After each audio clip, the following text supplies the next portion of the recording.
eventually.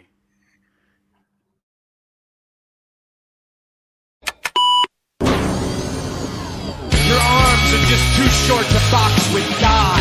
Hold one. Andre. Yes! From out of nowhere. Hold two. Armbar. Who are you to doubt El Danny? Still got 200 more. I got 200 more holds. This is Robbie Eagles. This is the loosest in Australian wrestling, Adam Brooks. Hi, this is Mimic. This is 5 times the world's heavyweight champion, the Scrap Daddy himself, Scrap Iron Adam Pierce. This is Brian Alvarez, and you are listening to Wrestle Radio Australia. Welcome to the show, folks. My name is Josh Armour, and thanks very much for downloading Wrestle Radio Australia. This is our first episode. Oh, yeah! G'day, this is Big Brody Marshall. This is Brian Alvarez. This is Dean Brady of the Millennials. This is the Jurassic Punk Sid Parker. How many of you guys have heard the term kayfabe? Hello, doggers. This is Jay Hunter from OSW Review. This is Matt Grim Basso. This is the loosest in Australian wrestling, Adam Brooks. This is Scrap Iron Adam Pierce, and you are locked in to Wrestle Radio Australia. I in the game, I'm champion, I'm Triple H. Undertaker, I'm your maker, bury the brother like Kane. Ooh, 1-3, hit the tombstone, hit the choke slam on face. Ooh, yeah, like a macho heel, turn like country muscle. If you suffer like tomatoes, I'ma keep a couple models. Ooh, and you may call me HBK. When I'm tuning up the vein, you best to get in my way. Ooh, yeah, I'm degenerate, I love it, yes, I love it. If you ain't down with that, then I got 2 words for you, suck it. Too sweet, put your fangs up. Too sweet, hold another drug. This big busy 23, got me feeling way too sweet. I was trying to make chicken salad out of chicken shit, and it was just awful. I've turned chicken salad into chicken shit. I will continue to do so. Here I was, blaming AEW for feeding you chicken shit, knowing you mindless millennials would be eating it up as if it were chicken salad, when it's really been your fault all along. Make chicken salad out of chicken shit. People is as people does, that's all there is to it. Put a square peg in a round hole, just never seems to fit. And you This is Bianca Belair. Hey, this is Kevin Owens. Hey, it's Seth freaking Rollins. It is the man, Becky Lynch. It's Rhea Ripley here, and you're listening to Wrestle Radio Australia. Hello and welcome to Making Chicken Salad, the Wrestle Radio Australia show where we talk about everything going on around the world of wrestling. My name is Lachlan Albert and I am joined as ever by 3 lovely gentlemen. Todd Eastman, first of all. Good to see you, brother. How are you, my friend?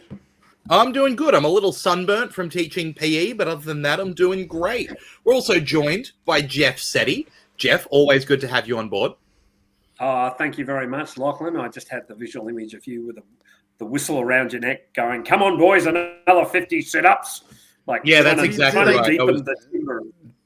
Do they make you wear short shorts? No, but it feels right. I will say, look, there's not much better than jumping on a kid with a space hopper. That's what I've discovered. We are also joined by Jamie Apps. Jamie, how you doing, mate? I'm good, and explains why you were sunburnt. Yeah, that's exactly right. Red hair. You know? It's funny you say that because like we were up in, I don't know if you know this, we're up in Townsville on the weekend for the QWA show, and because we're idiots, we just didn't really pack enough clothes for everything we were doing. So old mate Mitch decides, okay, we're going to go to an op shop and just get some stupid shit to wear when we were going out for lunch. So he gets these bright pink, I'm talking like Gen Next pink, like almost like classic PE teacher shorts. And then I find this, is it Rockhampton Beef Week polo shirt, which was an extra small, which I gave him, and he put it on. And when he because he's in, like, I hate to say it, he's in really good shape. So when he put it on, it looked really good on him, but he came out and the things were up. The collars were just up, and I'm like, dude, you just look like a PE teacher right now. I feel like I'm about to get sent to do laps. Can I just mention, we have so many bloody people in the chat. This is amazing. I love seeing these comments scroll up. Keep it up, everybody. So good. We'll address them quickly. I did just want to mention that Rockhampton Beef Week is my favorite WAR event that they put on. Love a bit of Rockhampton Beef Week. beef time. It is so... WAR, the wrestling promotion in Rockhampton. What a great name for an event it would be, right, fellas? I know there are people in chat who agree with me, whether it be Low Starlet, hello, Low, whether it be Roddy Online, whether it be Matthew Stacey, whether it be Trent O'Day, QWA. What a character there.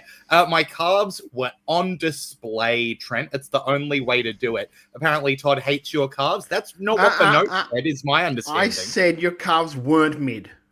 Yeah, that's right. And we signed it with love. I don't know what more we can do. We've got Unknown Orphan 1 in the chat. We've got Wild Angel saying Beef Week could be the name of a PWA show, and it should be. We've got Youngie SAH talking smack about Trent O'Day's calves. Disavow. We've got so many people in chat. Nightmare BC. We've got Macho Man Andy Savage in chat saying, oh my God, are those the guys from that Bryan Danielson interview that went global? We were just saying before we started this podcast, it is incredible the legs that interview has had. How are we, like, a full week later, still getting a notification every day about some article that has quoted the interview with Bryan Danielson? It's incredible. I'll be honest with you, I had very low expectations because I even said to Jamie, he talked to 1,000 people that week, or those 2 days. Very low expectations about anything really getting out. Yeah, I feel like we've both had like the ones that have had the most like spin-offs from it. Everyone else seems to have had like one or two, and that's it. Exactly. Very Jeff, did you have something there? I was just going to say how amazing it is. Here we've got two guys that have just gone nuts. Like, and Jamie keeps putting links in our chat. And I wake up and go, I wonder what Jamie's put up today. Oh, it's great. It's fantastic, guys, honestly. We've got Alkaline Aces in the chat. Says, Thursday evening greetings. If each of you came out as a wrestler, what would be your entrance music? Todd, we have heard your entrance music, but that's a great question I've always said that my entrance music should be the Thomas the Tank Engine theme. I think it fits my character. And the cars. Accurate. Yeah. And Jamie, Jeff, do you have, like, Jeff, you play music for yourself at Brainia sometimes, or you will, I guess? Oh, yeah. Well, I mean, it's the baby elephant walk. We've got the video. The video is great. So if you want to know what we're talking about, come to a show and find out. Great entrance music. We also replicated it at PAX, which we won't be at this year, sadly. More on that later. I think... I reckon I would have to come out to Tism. I might be not finishing the name of that song. But you're not a... let's not go any further. Jamie, entrance music? Alexis on Fire, This Could Be Anywhere. Ooh! That's really good. Oh, you've thought about that. You had that one prepared. Where I was going, I've had that one prepared since I was playing 2K. that was my CAW's entrance theme all the time. That's good. You know what? Young Cardinals would be a good theme music as well. Okay. Wild Angel says, not Schools Out, Lockie. Wild Angel, if I was going to go down that road, it'd be some Van Halen, and I'd play Hot for Teacher just to get the heat, right? Oh, look, goodness. You thought about that too, Lachlan. No, I'm just quick on the trigger, mate. Like I am with my segues, right? Like when I'm segueing into what a huge week it's been. Like, not only have we had events like WWE, AAA, AAA Worlds Collide. We've got WrestlePalooza coming up, which is counter-programmed with All Out. So the cards have been, coming forward with I think it's kind of the other way around, brother. Well, they're against each other. We'll see what happens, right? We've got, the MCW stuff coming up with their Clash of the Titans. We've got so much stuff to be announced, including this week, us announcing a couple more competitors for the West versus the Rest Rumble over in EPW for their massive weekend coming up with This Is Our House at Willerton Stadium. And on top of that, we're reviewing QWA's When September Ends from up in Townsville. This has been such a huge week. September 13th. When September 13th ends. That's right. I got to remember to say the date properly. When September 13th ends. Conveniently, it means we're not forgetting when the event happened. Does it feel to you guys like the wrestling news even in an off week? Like, when is there an off week anymore? No, there's not. in like AEW, WWE news, not a hell of a lot, but in Australian news, there was a shitload this week. Yeah, there was a ton. And like, this is what I'm saying, is that the Australian news pops off, the WWE and AEW keep chugging along, and they've got, you know, an event every 2.5 weeks. So we're never that far from, we're either looking at a card that's about to happen or we're reviewing a card that just happened. And then Australia keeps, you know, doing huge things. It's really difficult to keep up with. I mean, I guess the only way to really do it is to subscribe to Wrestle Radio Australia at twitch.tv/Wrestle Radio Australia. Go to Facebook, Wrestle Radio Australia, at Wrestle Radio AU, on Instagram, on X. You know, just make sure you're keeping up to date with it through us here at Wrestle Radio Australia. It's the one thing that I'm good at. Anything else that we want to cover before we get into this wicked QWA show that we've got to review, boys? No, I don't think so. I just had, like, the title of the show was very appropriate for Mitch and my day. Yeah. Because it was a long day for the boys. Long day for the lads. Look, I will say that QWA When September 13th Ends was one of those shows that was, Matt Huss, get ready, free live on YouTube. So everyone was able to watch it on September 13th if you had the free evening, if you weren't, like many of us were, occupied with shows or things. So it does mean that you can go to YouTube now, search for QWA, search for When September 13th Ends. You'll be able to find that live stream up there for free. It does mean that because it's a live stream, there are a few little audio things that happen early on. There's some choppiness in the audio, just to make everyone aware of that so that they don't have to double check if it's their speakers. It is the video for the first couple of minutes. It does fix itself up pretty quickly. And then there's until somebody decides to blow up the microphone. Yeah, who would do, like, just scream into a microphone until it doesn't work anymore? Who would do that? Who yelled? I didn't. I announced into the microphone. Right, sure.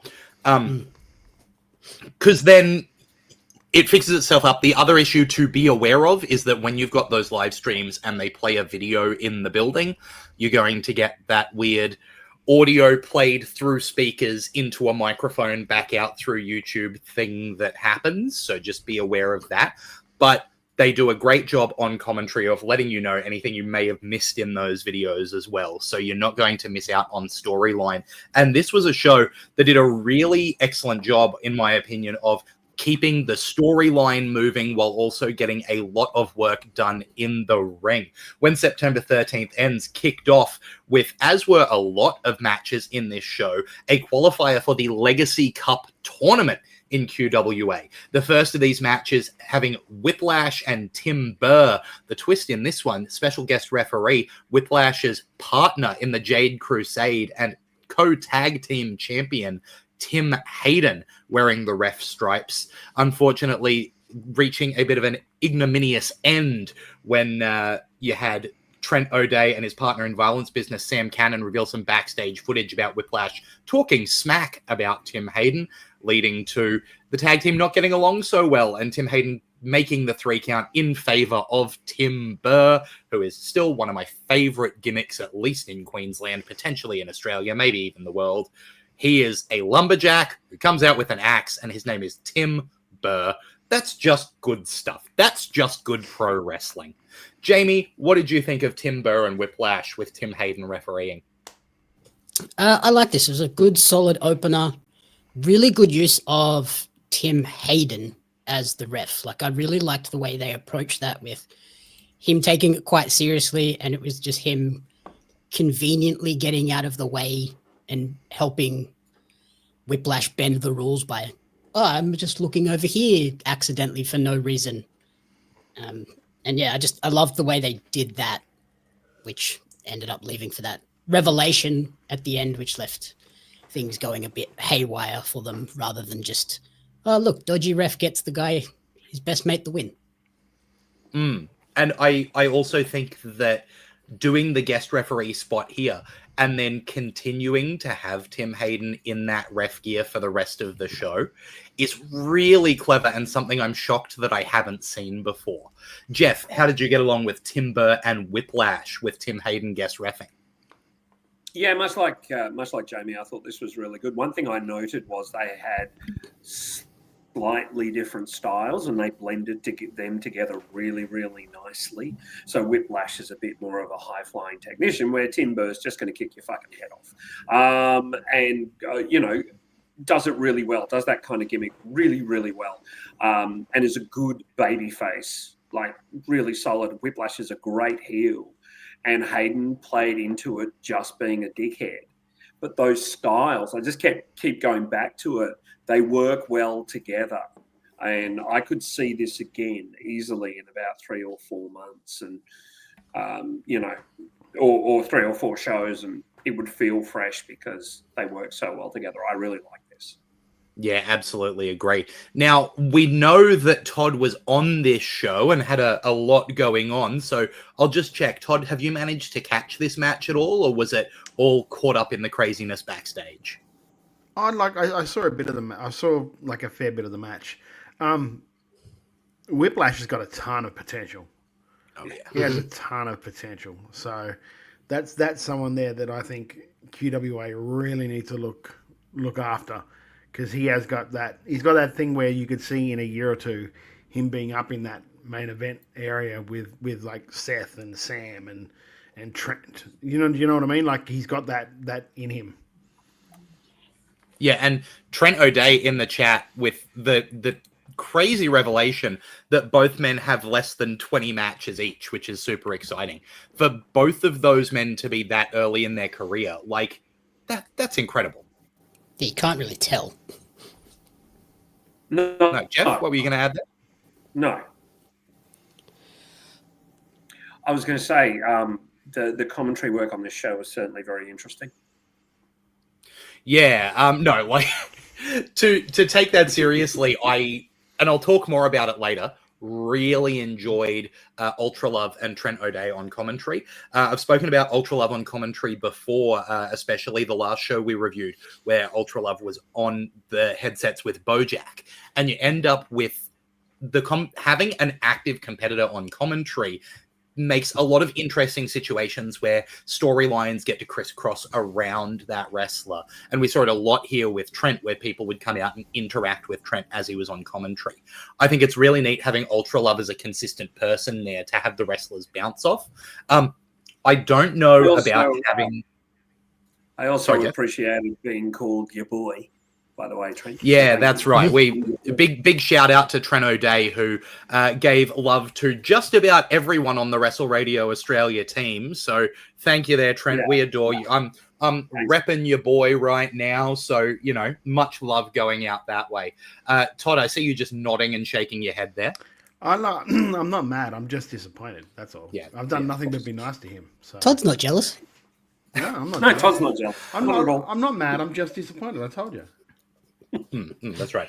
I don't know how I feel about just the fact that Ultra Love, as a kind of play-by-play lead commentator, is also the commissioner, because it leads to a lot of situations where necessarily, and it's something I've said about live commentary, is when you have someone whose job is to sit at the side of stage and watch people cheat, which is the nature of heels in pro wrestling, how do you have them react to it? And when you're a person in a position of authority like Ultra Love is, who theoretically is the commissioner, can go up and restart matches, it leads to question marks as to when, why, where, how they use that power. And that did come up later in the night of, it's interesting that that's the point where he decides that a line has been crossed, rather than any of the other times through the show that there's been cheating. I think that it's handled pretty well, but again, that's me overthinking and going, I think that, like, in the role, at least if I was the GM doing it, I would be doing it exactly the way, like, Ultra Love is doing it. It's only really extreme circumstances that he would stand up and say, hey, like, if somebody cheats and the ref doesn't catch it, sorry, man, it's the ref's final call. I can't really overrule the ref's final call. And I think that, like, in the grand scheme of things, Ultra Love does an incredible job at that. right? Yeah. The fact that when he needs to be out there making a change, he is fully incensed and going, no, I'm not letting this happen this way. This is beyond the pale. Like, it justifies that is the point when he makes that decision, and, you know, keeps all of the other points reasonable where he's saying, look, these competitors have learned ring awareness. They've learned to manipulate the referee. This is how wrestling matches go. I think it's really well done. Trent, by the way, saying that it's a game we play, Todd, says Trent O'Day. I see, it doesn't seem like a game. It seems pretty real to me. I can feel the heat coming off it. It seems like you're mad. And that's fine. I understand it. And I accept that, mate. It's Alex Fireheart says, plus, hey, maybe he won't do anything on the night, but the heels might suffer consequences later. A great point there from Alex. And Alkaline Aces says, yeah, or talked back in a promo on camera. You know, things happen. But I think that's a great point for commentary, and I've loved the commentary on this show, but I think it's well worth shouting out how great Timber and Whiplash were here. I think Tim Hayden nailed every spot that he needed to be in. Unsurprising for Tim Hayden, who I think is an absolutely just about perfect performer. And as a, you know, really experienced hand to be there in the match if Timber or Whiplash needed it, but they didn't need it. They had this covered. And for guys with, you know, a fairly small amount of experience between them, this just flowed like a great match. I was really impressed with it. And we mentioned like the couple of audio hiccups. Apart from that, I thought the visual presentation of this show was really cool too. It made it, just the way that building is set up, it felt like a big deal show with the big stage and everything. It looked kind of like a mini Raw entrance ramp type thing. Yeah, absolutely. And like having the stage, then the commentators, then the ring, I think gave a really the commentators nice was brilliant. Yeah. I was really impressed by that stuff. Moving on. I think that the presentation was good. It felt like a big show, and it also, because of the camera positioning and the blocking, they made it look bigger than it was, which is a full credit. Because I started watching and I was like, wow, this is huge, especially compared to their last show, which I understand was a pub show. But this was definitely looked bigger. This is their regular building. Wow. Good for them. Absolutely. So moving on, a tag team matchup between the team of Chad Atlas and JC Sabotage taking on Marshall Sampson and Guapo C. Mister. Now, we did talk about Guapo C. Mister last show. He appears to have gone through a radical transformation here under that mask and full body suit. So whatever he's doing, clearly it's got to be the body biz. Like the immediate change is just wild. I don't know how we lost height, but body biz. Yeah, interesting. Yeah, I feel like Body Biz could work that out somehow for you. Body Biz has got whatever dimensions you need to alter. We can do that. Yeah, that's right. Yeah. I need to lose 20 kilos and about 3 inches off my height. Is that cool? Yeah, I can do that. Chad Atlas is a performer that I really enjoy. I think he's one of those guys who often you can tell when a person is a heel because the show needs a heel, and when a person is a heel because they really they enjoy being under the skin of crowds and getting those boos. And Chad Atlas seems to be one of those guys, as does JC Sabotage. And just having them be jerks together, I think worked really well. JC Sabotage has a look where he comes out and immediately you go, oh, that guy's going to be a dick. And he is. Maybe it's just that I think he looks a little bit like... who's the tag team champion in EPW? With 3 names, CJL. CJL, thank you. He's just got CJL vibes about him, maybe. Maybe that's what it is. But I really like them as a jerk tag team. And I think Marshall Sampson and Guapo C. Mister got on as a team much better than I was expecting. Guapo C. Mister looked fantastic here, whoever he was. And Marshall Sampson was a lot of fun. I really enjoyed this as a way to, you've got a nice first match that's very storyline heavy, that is working those styles, and then to just go into a tag match where it's very straight up. I also think that these really did a good job of teaching the crowd what to be looking for at the end of the card, right? We saw the Styles matchup. We saw special guest referee. Now we're seeing a heel face tag team match and what those dynamics look like, which I think is really clever card structure as well. Jeff, how did you like Chad Atlas and JC Sabotage versus Marshall Sampson and Guapo C. Mister? I really like this. Guapo C. Mister, by the way, was Slicks. It right. Was Slicks, you know. That explains the height. Look, wow. Yo. He's making enemies. There you go, Todd. Form tonight, brother. Yeah, look, I really enjoyed this match as well. I think the clear roles helped the match so much. So you had definite faces, definite heels. Chad Atlas stood out to me quite a bit, as he clearly did to you as well, Lachlan. I think he's got good presentation. The Guapo C. Mister thing is so fun. It is such a fun gimmick.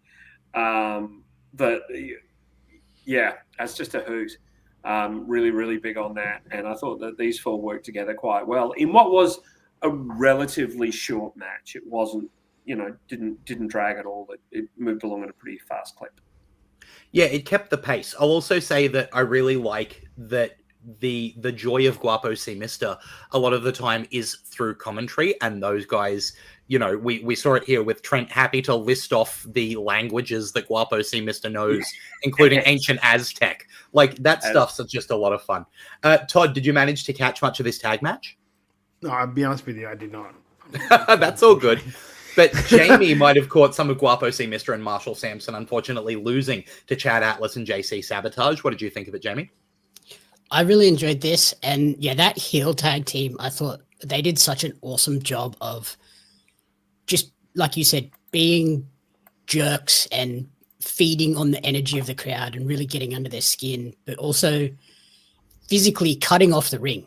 Like, they did that expertly, of making sure that Marshall and Guapo couldn't make tags, and they just didn't do anything fancy. They just did everything that they could to make the crowd hate them, and that's exactly what they needed to do, which was awesome.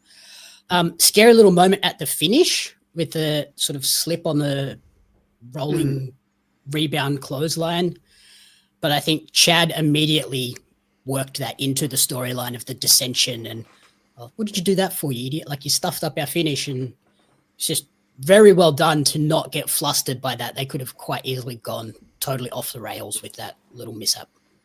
And immediately incorporating it into a heel character of, I had to do everything myself because you stuffed up, I'm the best. Like, it fit his character, and he was so quickly able to capitalize on that. But I think, props all round for, thankfully, nobody seemed to get hurt, but also that the show kept flowing. It didn't hold anything up. They incorporated it in straight away. I think it was really professionally handled, which I think is, massively important.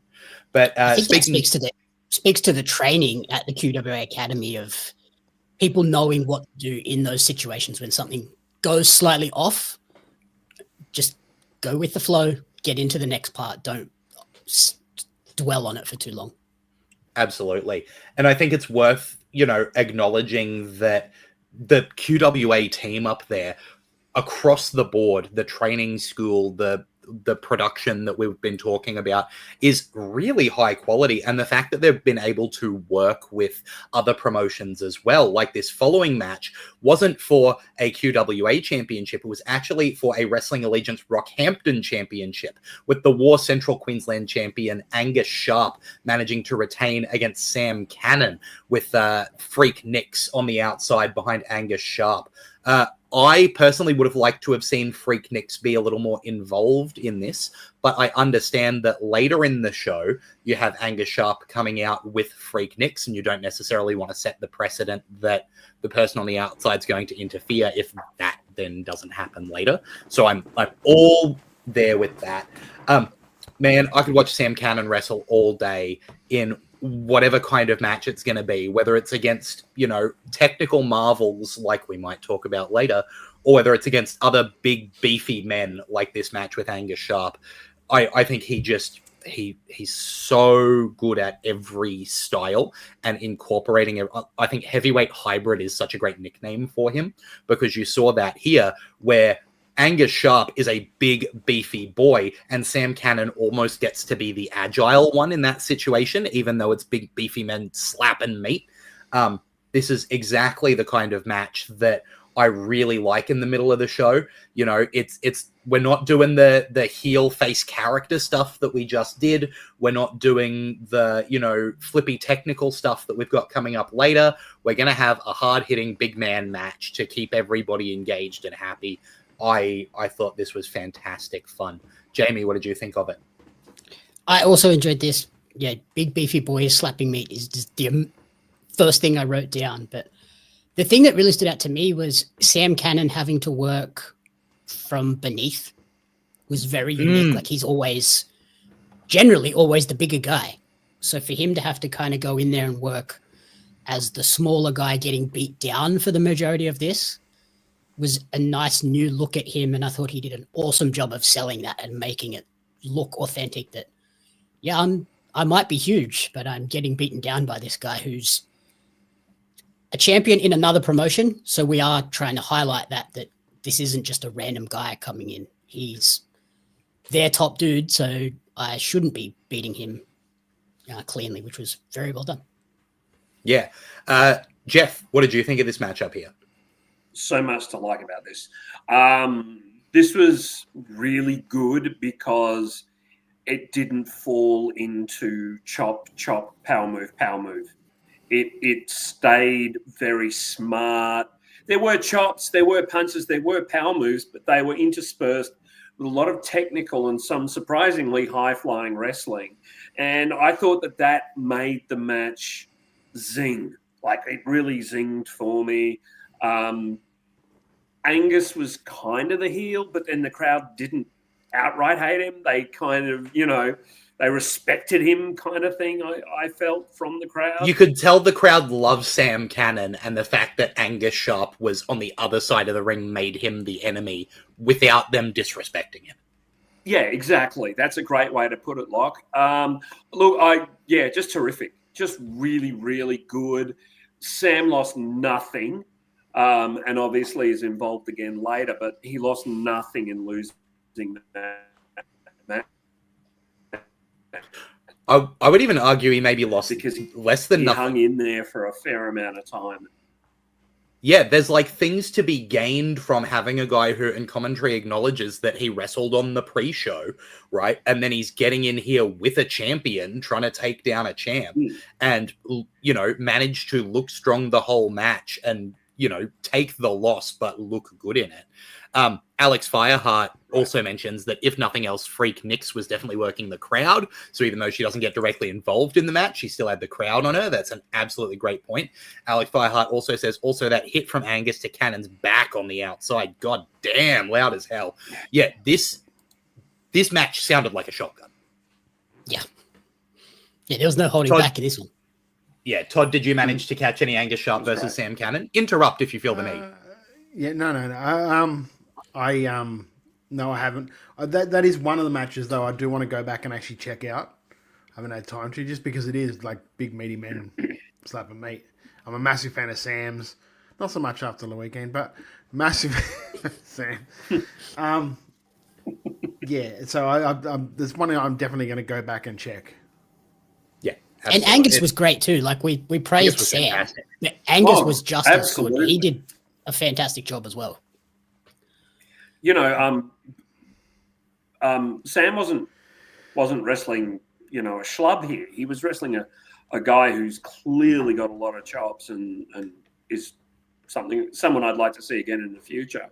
So, And you can see the way that Angus is taking what seems like used to be a much more character-focused working style and is incorporating a really work-forward, hard-hitting style that I really appreciated here. This was, I think, maybe a bit of a sleeper match in this show, considering some of the other stuff that was there, but it was so good. I really enjoyed it.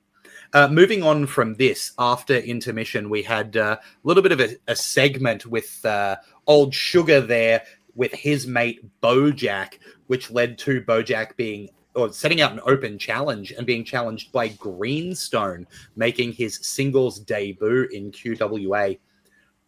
This was very interesting to me because Greenstone immediately registers as a heel. He is a big, gruff, mean-looking dude with one name who is going to come in and he's not going to do anything fancy. He's going to beat people. But because you've got him in it, here we go. And James Sugar Williams in the chat saying it was the Sugar Show. Thank you. Apologies, James. The Sugar Show with special guest Bojack, which just turned into the two of you talking smack. So whatever. But yeah, Bojack with the open challenge. Greenstone came out. I think QWA knew the situation that they were going to be in here, where Greenstone is making his debut with a character that is very forward about its heritage. You're calling this character Greenstone. We've got the Marty reference immediately in the name. We've got someone who has clearly had a tough upbringing and there is a lot of love around. And you've got a huge contingent of people who personally love him in the crowd and are going to cheer him no matter what you do. And I think there were a couple of really clever choices made here. One, putting it in the second half, so you've got the crowd getting invested even when their guy is not in the ring for that first half. I think that sometimes when you've got someone debuting, there's a temptation to put them on earlier with the more experienced people later, but then you can end up with a bit of a dead crowd for the people who are there to see their friend debut. And so putting it in or they leave, potentially. So putting it in the second half, I think was a great idea. I also think that having him be the babyface here when he has that crowd support with the potential to turn it around later after that stops being the singular exciting moment, I think is a really good call. I am not going to talk too much about Bojack here because I have waxed lyrical about Bojack plenty of times. That dude is so good. The fact that he can be that jacked and move the way he does is otherworldly. I don't know how it's possible for him to be so strong and so high-flying at the same time. It's bizarre. The fact that he's not doing a bad job talking either. Like, he's definitely a whole package kind of guy. And that's not a surprise to anyone. Everyone knows kind of how good Bojack is if they've seen him before. It's interesting seeing him in a heel role, considering that, again, he's like a guy with all the tools, but he's managing to pull it off. I think James Sugar Williams as a yappy dog next to him also helps, which I think is a really good touch. And I think Williams did a perfect job in his role there of making Bojack just that bit more hateable. And I think this match really delivered on what it needed to do. Bojack was a jerk. Greenstone was a powerhouse. Bojack managed to sneak out with the win without making Greenstone look like anything other than a beast. Yeah, I was very impressed with a lot of aspects of this match. Jeff, what did you think of Bojack and Greenstone? Oh, I liked it. I liked a lot about this. I think it's a great debut for Greenstone. And if they want to maintain him as a face, I think it works. I think in an ass backwards way, it works because he's got that written on his face. He's got on his face that he's had a hard life. And I think that can build a lot of empathy. Bojack's great. They work so well together. Yeah, more of this, please. Yeah, agreed. That high angle, I think it's like a high angle spine buster he did. That looks good. Yeah, like just straight down. The best compliment I gave them, because that was one of the matches I did watch. The best compliment I gave was like, well, that did not look like his first match. No. Oh, not at all. The best compliment I give you, it didn't look like your first match, mate. There were a couple of things like you've always got to work on with newer guys and stuff like that. And I was like, you need to learn this. You need to stop doing this. But aside from that, like, did not look like his first match. No. Trano Days just mentioned that Greenstone is so genuine as a person. No matter how many looks, you just love him. Yeah, I can imagine. And, yeah, it was great. He was terrific. Alex Fireheart with a couple of really insightful comments saying, beyond just being a solid hand to be someone's first singles opponent, very clear why you put Bojack in a match with Greenstone. Lets him look like a beast by just ragdolling Bojack. Yeah, absolutely right, Alex. When you've got someone that, like, jacked and Greenstone can throw him around, it looks incredible, right? And Alex Fireheart also says, which I fully agree with, that Spinebuster could easily be a finisher for him. Yeah, hard to argue with that. Jamie Apps, what did you think of the debut of Greenstone against Bojack? Yeah, I enjoyed this as well. I think it's like Alex said, they did a great job of making Greenstone look like a powerhouse monster, both by being able to throw Bojack around, but then also when Bojack did sort of come back a little bit and get a bit of momentum, he didn't just railroad over Bojack. He stood up there over Greenstone. Greenstone was able to withstand quite a bit of damage and hang in there. So they made him in this moment of he's good. He's on our roster now from moving forward. It's not, oh, he's debuted and now he's going to go away for a little bit, work on it a bit more, and then come back. Like, if you put him on the next show, totally fine. And then Bojack, like you said, working heel. We know he can do all the flips and all of that sort of high flying stuff. He didn't really do much in this match. He left it nice and grounded, got rid of all the high flying flashy stuff and lent into, you should hate me now. I'm not going to do anything that you want to see me do. I'm just going to do what gets me the win. And then doubling down with James Sugar Williams getting a little bit of assistance on the win is the perfect way to cement, yeah, we need to not like Bojack anymore. Yeah, I also think it was really clever to have it preceded by the Sugar Show, where you've got James Sugar Williams talking up, like clearly being someone you hate and talking up Bojack, and then having Bojack come out and be despicable. And so whoever comes out next, you're fully ready to cheer them as long as it's someone who can beat down these jerks. And then having it be Greenstone so that you don't just have the people who already know him. Everyone else is like, yes, this looks like a dude who might be able to beat up Bojack. That's what we want to see. And it gets the crowd in and behind it. I think it worked perfectly. I think that, you know, speaks to how well James Williams and Bojack performed in that segment as well. And being in like Townsville as well, which from what I understand is a more sort of working class town, to have Greenstone be a face there makes a lot more sense than like a Sydney or a Melbourne where you have this sort of gruff, minor-looking guy as the face. We are in Sydney. There are parts, yes. Alex Fireheart acknowledging that basically the most flashy stuff Bojack did in this match was reserved for getting thrown around, which is a great, you know, when a performer is giving to someone else like that, it really makes a difference, right? The next in this show was another qualifier for the Legacy Cup tournament, and this time it was a triple threat match with Ebony Angel managing to get the win over Freak Nicks and Billy Mack. Ebony Angel is somebody who clearly just has the crowd in the palm of her hand up there in QWA, and you could really see that here. And I think it was great to have Freak Nicks and Billy Mack, who are a couple of performers who are so good at tapping into the character part of their work. Billy Mack doing the I'm so gorgeous, look at me style gimmick with the handsome thing. And then Freak Nicks being the horror movie face paint wrestler that we've seen in a lot of other forms and making it her own. I really enjoy the matchup of styles here. I think it was always going to be Ebony Angel's match to win, considering that it was for the Legacy Cup tournament.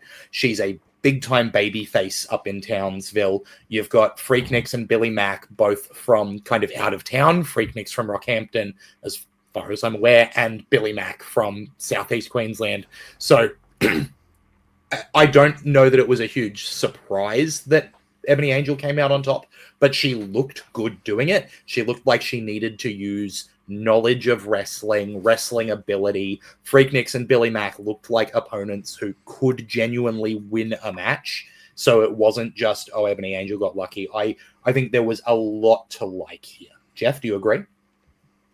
Absolutely. They just worked so hard to keep that crowd going, and it absolutely paid off. Freak Nix has something. There's definitely something she's got. She's really, really good. So I hope QWA and all the people up in Queensland show her a lot of love and give her some more bookings, because she was great. Billy Mack is such a solid worker. And as you said, Ebony Angel kind of, it was hers to lose. And I couldn't see Billy winning it, but I like that she's diving into the heel reaction she's getting. She probably slightly unaccustomed to it because it's a very face gimmick, but I like that she kind of dived into it a little bit there. And I think that the three of them came out looking much better. So great show. Great show. Todd, did you catch much of this three-way match? No, this is too easy before the match. I figured that was the case. Alex Fireheart says, pure fantasy booking given the sheer distance they are away from each other. But can someone have Freak Nix tag with Wake somewhere, please? Yeah, Wake from down in Melbourne is a very matching style there for Freak Nix. That'd be really cool. I live in Melbourne, and Wake is an hour and a half drive for me to go and see him anyway. But if it was booked, I would go and see that one because that'd be fun. Absolutely. Treno Day in the chat mentioning Ebony doesn't get enough credit for starting as late in life as she did, and yet is as good as she is. Yeah, absolutely worth acknowledging. But she also she screams babyface. You look up babyface in a dictionary, there'd be a picture of her smiling. Yeah. It's and I really like that there's just the hint of darkness in the character. It's just enough to give it an edge and not be just another John Cena smiling baby face, right? Yep. There's just that little bit of edge to her where, I think Heaven Sent Hellraiser is such a great nickname. That's perfect. James Sugar Williams in the chat also saying Ebony, great worker and deserves all of the credit she gets. Clearly you can see, like Trent said, somebody who isn't out there starting wrestling training at 16 like some people, clearly has put a lot of work to get as good as she is. So very, very, worth watching. Jamie, what did you think of the triple threat between Ebony Angel, Freak Nix, and Billy Mack? I actually really enjoyed this. I thought all three of them had such command over their own individual characters, and in such a way that they were then able to blend them all together as well. Particularly Billy Mack playing kind of the veteran role in this match. She did a great job of being a bit more heel when she was in there against Ebony. She was leaning more heavily into the heel side. But then when she was up against Freak, she kind of reined that back a little bit and tried to kind of be her friend and get the crowd on her side a little bit, because it's Freak's scary. I don't want to mess with her, so I'll be nicer to her and have the crowd get on my side. And yeah, like Jeff said, Freak Nix has something, and she's clearly studying as well, because she had some Tekla stuff in there, some Stephanie Vaquer stuff in there. I was like, okay, this girl's studying. She knows what she's doing in the character. I want to see Freak Nix versus Amber at some point as well from South Australia. Ooh. Yeah. Also, Alex Fireheart saying commentary pointing out when Ebony Angel started was oh, damn, very commendable for starting as late as she did when most would just go, nah, too late for me. And the fact that it's paying off and you've got somebody who is getting those great reactions, full respect there. That's unreal stuff. And also to QWA to have this being a qualifier for their sort of big tournament as well. I really liked that they are doing that, because obviously up in Townsville, they don't have a lot of women on the roster. They're kind of constantly having to bring people in for these shows. Yeah, very isolated. To put Ebony in that position to, go and work with the guys, and you're going to improve leaps and bounds by doing that. So I'm glad they're just getting rid of those gender divisions. Yeah, absolutely agree. Moving into the main event scene here, and we're going to cover two matches as we talk about the main event, because one really became the other. All right, I'm going to turn into Loxcalibur for a minute as I talk exposition. So this match started as Sept Tyler's versus One Shot Rider for the QWA Championship, but ended in a no contest after the ref got taken out, leading to, still in his ref gear, Tim Hayden showing up to count the pin in favor of One Shot Rider. If you're listening to the audio version of this podcast, Todd just tapped his head like he's very smart. Very good checkers. James Sugar Williams in chat also mentioning that Todd broke the mic. That's absolutely right. Todd doing the ridiculous introduction for One Shot Rider there into the mic. Ridiculous. It was a good introduction. It was good because you stole me actually calling where he's from. So that led to... Well, that was just for hate. So you've got that ending in a no contest because Tim comes out to call it. It gets overturned by Ultra Love after you get coming out to defend the beatdown that happens as One Shot Rider and Tim Hayden start to attack Seth Tyler's former tag team partner Sam Cannon makes the save, drives them out, which leads to this being called a tag team match with Seth Tyler's and Sam Cannon versus One Shot Rider and Tim Hayden. That goes back and forth. Seth Tyler's and Sam Cannon managing to get the win after a little bit of miscommunication there. And then Todd and Mitch not too happy with Tim Hayden, calling him out. The save... jerks. I know. The save gets made by Whiplash, who then turns on Tim Hayden, kicks him in the balls, is about to beat him down. But then he gets fought off from the commentary desk by Trent O'Day, who then goes to the corner to call Tim Hayden a bitch. I did say to a couple of the boys, the thing that was running through my head here was just like the opening to It's Always Sunny in Philadelphia that just says the gang bullies Tim Hayden, because it just felt like everyone was ganging up on Tim Hayden here after the end of the match. But I've spoken for a long time there, so let's pass on for thoughts. Jamie, what did you think of the constellation of Seth Tyler's One Shot Rider, Tim Hayden, and Sam Cannon? I enjoyed this. There obviously is a lot going on here, but it was a lot of enjoyable stuff. It wasn't anything in here that I was like, could we have cut that bit out to make this feel less convoluted? But I don't think you could have. I thought it was all very well done. I loved some of Trent's commentary, especially in this part of the show. Just awesome. Once in the generation dickhead down there was great.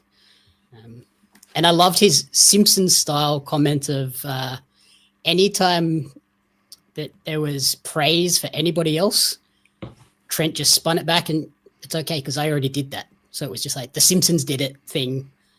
Very well done. And in terms of the singles part, Mitch and Seth, the confidence just oozes off these guys now. They can go out there and they know they're going to get this crowd to do whatever they want. And they did. Yeah. And then the tag match was shock horror. Top tier versus next level is a great match. Duh. What? No way. Yeah. Jeff, what did you think about Seth Tyler's and Sam Cannon up against One Shot Rider and Tim Hayden? Unsurprisingly, it was fantastic. Two of Queensland's top tag teams. Really, really enjoyable. I think the back and forth in the match was great. Trent constantly giving it to Todd on commentary was hilarious, especially because we've been mates for a few years. So obviously that's where that comes Just in. Just a bitter young man. But I also like that I also like that he constantly put himself over as well. I found that really funny, Trent. So good work, mate. I think the tag match was just fantastic, and I like the ending. But I kind of agree it's a hat and a hat and a hat and a hat. They could have done things over a second show, but yeah, just great, just really good stuff. In ring, no complaints at all. Alex Fireheart says, for a second there, I almost thought they were going to do a subvert expectations, do a 4-way instead of a tag. But given the crowd reaction to Next Level reuniting, they definitely made the right call here. James Sugar Williams mentions, you can't give Trent a mic. He talks more than me. Look, in Venice, that was his job on the night, and he nailed it. Trent O'Day says, it wasn't putting myself over, simply pointing out that outside of myself, Sept would be the QWA guy, and then the shrug emoji. I don't know why Ultra Love wasn't seeing it as a compliment. Like, literally, Trent was saying he is the number one guy other than Trent O'Day, right? Like, that's a huge compliment. Okay. So, I've got two things. One, did you guys fall for the fake finish? Did you think we were coming out with the titles for a second? No. Oh, no. Not a second. But it was very well executed because I feel like if that was going to happen, it would be something along the lines of we would have heard that Mitch is going up to QWA a couple more times. That's a little bit inside baseball, right? But I think that it was very well it's a trope that's been going on since the 80s. So it's not that you didn't do it well, it's that the trope is so overused. So people who watch a lot of wrestling are probably sitting there going, yeah, this ain't going to happen. But in saying that, knowing that, when you've got Ryder and Eastman together, there's going to be shenanigans and cheating. And like Low Starlet says, wasn't my first rodeo, right? But the way it was executed with having Tim Hayden still in the ref gear, being the backup ref to come out and count the pin. It was a good pop. It's so clever. I really enjoyed it. And Alex Fireheart saying, I will admit, when Tim ran out with the ref shirt on, I had a moment of, oh, of course. Why didn't I think of that? Exactly the same, Alex. So sorry. There's your number one, Todd. I think the thing that would have sold me on it is if after you got the pin, if all three of you just got up and jumped the guardrail and like started to make your way out through the crowd of like the CM Punk I stole the belt thing. Yeah. That would have sold me on it being like, oh, okay, they're doing this. Okay. Now, for a little story. When I pulled the ref out of the ring, he was supposed to just bump to the ground. So I pull the ref out of the ring and he lands on his feet right next to me. I'm like, what are you doing? And he looked at me and goes, what's it? And I've literally just gone, I'm really sorry, I'm going to have to hit you. Just punch you excellent stuff. Just melted in. Sorry, mate. Love it. One other note I had down does Mitch have the best drop kick in the country at the moment? Oh, it's gotta be close. Holy dooly, that was great. Bloody good drop kick. Kid can jump. This is one of those matches where everyone involved, we all already know my opinions on. Like, there's no point and Trent O'Day talking about the ref, saying the ref is so used to our shit, he usually lands on his feet and berates us. Alex Fireheart says, on the plus side, punching him aided the reverse decision more than just pulling him out of the ring did. That's a really good point, Alex. The fact that it was straight up, Todd punched the ref in the face and knocked him out. Like, yeah, there is a reason to be doing the dusty finish there. I have a question for you, Todd, before we go on. Obviously, in most of the state up there, you're a face now. What was it like just going back to the old, Oh, it was great. I love it. There's nothing I enjoy more than being able to rile up a crowd. Yeah, it was so much more natural. Yeah, and look, I could compliment all of these workers till the cows come home. Mitch Ryder is so beyond incredible in the ring. It's amazing. Tim Hayden is one of the most underrated workers I've ever seen in my life. He keeps up with everyone that you put him in the ring with. It's incredible. Sam Cannon can do anything that anyone can do in the ring. He can just do and make it look effortless, despite being one of the biggest humans that is going around.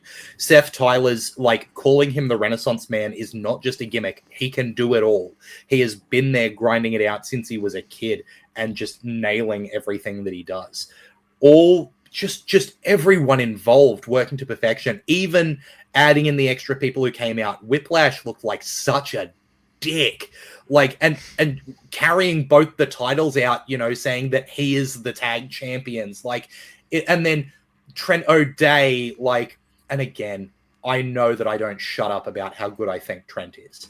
The fact that, you know, podcast host to former podcast host, you know, Bread Fam doesn't forget. Bread Gang, I should say. But, doesn't forget. Completely forgets what it's called. It's been a minute. Heat stroke. Heat stroke. It's the PE teacher, right? I don't. Thanks. I've just got to accept it now because everyone nailed every part of this. Alex Firehart says, you know, Whiplash is someone they want to build up when with everything else going on. And in that main event section, he ultimately had the last laugh.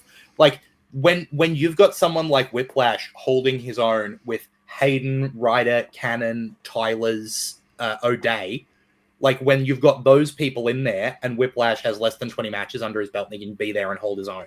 Like that's unreal stuff. Notice he left one member of this main event scene out in that rundown there. I'm used to this shit. I'm used to it. On purpose, yeah. Yeah. I think that, you know, and that on top of that, Whiplash wasn't dragged down by the presence of Todd Eastman, which is just incredible. I think that if you want to look at what a huge intertwined main event scene compacted into a big main event style match looks like when executed well, watch this. The amount of stuff that they had to do and just did it all, and it all looked great. It all came across excellently. The wrestling was incredible, and the storylines didn't drag it down, and conversely, like, they didn't make you think any less of just how good the wrestling was. I love this entire main event. I'm sad that I wasn't up there for it, honestly. I'm so glad that it is streaming free on YouTube, and you can just search for QWA when September 13th ends, or hit the description for this podcast and get the link to it. Overall, as a show, I was really impressed with when September 13th ends. I'll pass it to Jamie. What did you think of this show on the whole? But before you do, sorry, I just like two little quick things because I don't want to say the battery in the microphone literally ran out as soon as I'd finished my intro. It just died. Convenient. That's what the funny thing was. It died at that exact moment. I was like, how the hell did that happen? Because I have blown a microphone before. I've blown it out completely with just doing that thing. So it's that, and then I've literally, I was in full dickhead mode. So I've looked at Seth at the time, just gone, let's just mouth this. I'm fucking good, like that. That's him. And Seth has looked at the ring announcer and apparently just gone, you better announce the fuck out of me right now. So... Oh, that's unreal. The other thing I wanted to mention was it was noted that because of the War Central Queensland Championship match and the pre-show match, that when Sam Cannon came out for this tag match, that was his third match on the same show. Yeah. I can't believe that Sam Cannon wrestled 3 matches on one show. When would that ever have happened? It's unreal to imagine Sam Cannon wrestling 3 matches in one show. Very rare. And in Townsville, where it would have been, I imagine, incredibly hot and humid, given Trent was in shorts. Yeah, that's right. With the excellent not mid calves out. Wild Angel mentions Tim Hayden not being able to show out at the GCW show 2 years ago was the biggest crime of the decade. I couldn't agree more. That was just unlucky. And also, like, another thing, that was literally maybe the 10th time that Mitch and Tim had tagged together. It's unconscionable. That's nuts. So, and I would like to point out another thing. We never hit Tim. It's true. No, you just... We never hit Tim. We just had a bit of an argument, which has all been settled now, and I apologized. Mitch had a talking to me, and then I went and apologized to Tim. So it's all good. We're all fine. Okay. It was a big apology because you gave it to him. I really did. Holy cow. I was very tired, all right? I'd been up since 3. Wrapping this one up, Jamie, what did you think of QWA when September 13th ends? Again, a really solid overall show. Nothing here is like, skip that one. Apart from those few like technical glitches, which is obviously them working through, how do we live stream these shows? How do we get this technical stuff which going. is a But mammoth thing. I couldn't imagine trying to do it, to be honest with you. especially up there where it's not like, I can't imagine their internet is quite as robust as Sydney and Melbourne. So to be able to do that, Well, it was in actually Townsville, done by Townsville Internet, so I mean, it was on them. yeah, but yeah, very well done. And this is like, QWA is certainly a company that is worth watching every month when they put out their live stream shows. Like, if you're not watching them, you're missing out on some awesome stuff. Yeah, and literally the only problem they had is the problem that friggin' like MCW have, PWA have, everyone else has, is like when they have the recorded promos is not fed through the main feed. And if an MCW and that can't work it out, good luck to everyone else. Yeah, and Trent O'Day in the chat has just said, away from it all, we're not an MCW, we're not a PWA, we're just an indie fed in Townsville doing our best to showcase what we can do, and that we're only going up from here. We're so proud of what we're putting together up here and look forward to the future. It's, again, like, this isn't like a massive drop in quality from what we see from companies like MCW and PWA. Like, as somebody who's sitting at my computer watching wrestling, some of these matches, quietly, that main event scene there is one of the best matches that I've seen all year. Like, regardless of what company's putting it on, the match quality is through the roof, right? And the stream delivers that match quality. There is really nothing here to complain about at the end of the day. Jeff, what did you think of QWA when September 13th ends? Oh, it was so good. What I liked most about it is every match offered some variety from the last match and into the next match. There was character, there was comedy, there was an appearance by Slex. It was just everything was perfectly done in this show, and it was paced so well. Look, Trent, you may not be MCW and PWA, but what you're doing is fucking good, man. And I want to watch more of it, mate. That's the fact. If you put more of that in my face, I will go, yeah.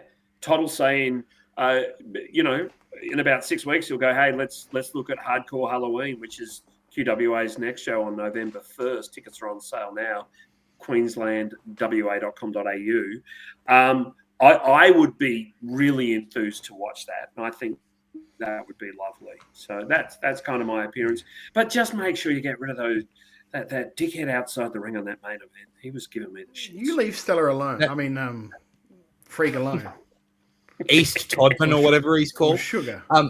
I'll pass to Todd in a second. I think it's worth noting that the unfortunate truth is that with the amount of wrestling that's going on, sometimes I don't feel excitement about a show, right?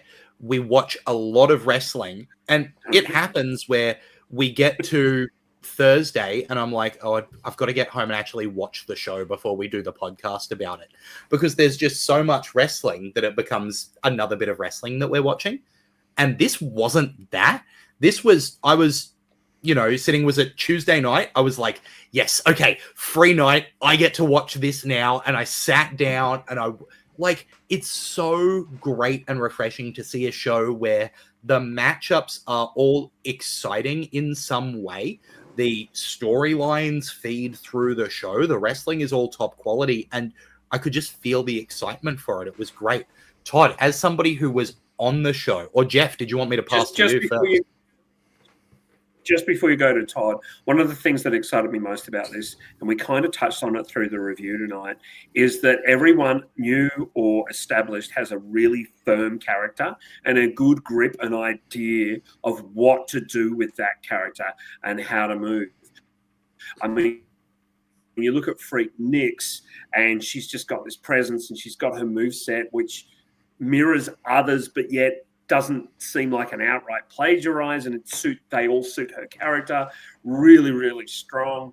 Chad and JC we mentioned earlier, just really good and opened up by Timber and Whiplash. It didn't put a foot wrong from there for me. Sorry, Todd, I just wanted to mention that. No, you're all good, brother. You're good.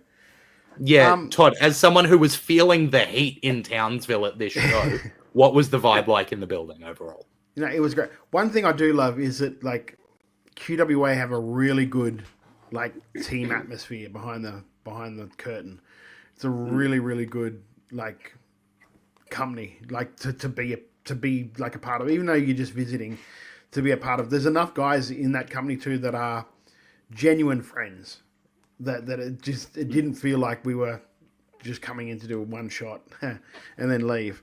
It was really good. And then on the Sunday, Mitch and I did a seminar at QWA school, just like Mitch took them through some lucha stuff, and then I talked about like promos and just character work and stuff like that, and just a whole like group of people that are wanting to learn and wanting to put, like I keep saying, like put more tools in their toolbox.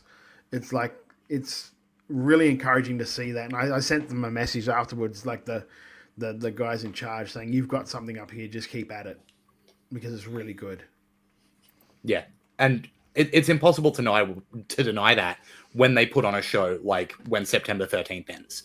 And it's absolutely worth your time to check out, whether that's going onto YouTube, searching QWA when September 13th ends and finding the live stream there, or if you're listening to the audio version of the podcast, clicking the link in the description so you can go straight to it. The fact that it is free on YouTube is unreal. The fact that the little company in Townsville is putting on shows of this quality and live streaming them for free is near unthinkable.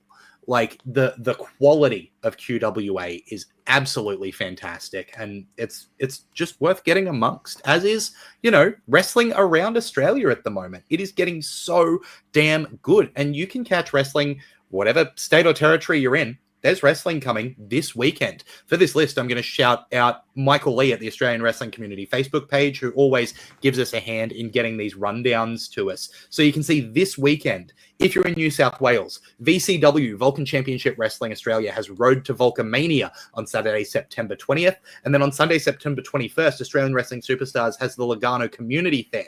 Meanwhile, up here in Queensland, Pro Wrestling Power has War on the Shore on Saturday, September 20th. Also on that day, Saturday, September 20th, is Venom Pro Wrestling's Survival number 8.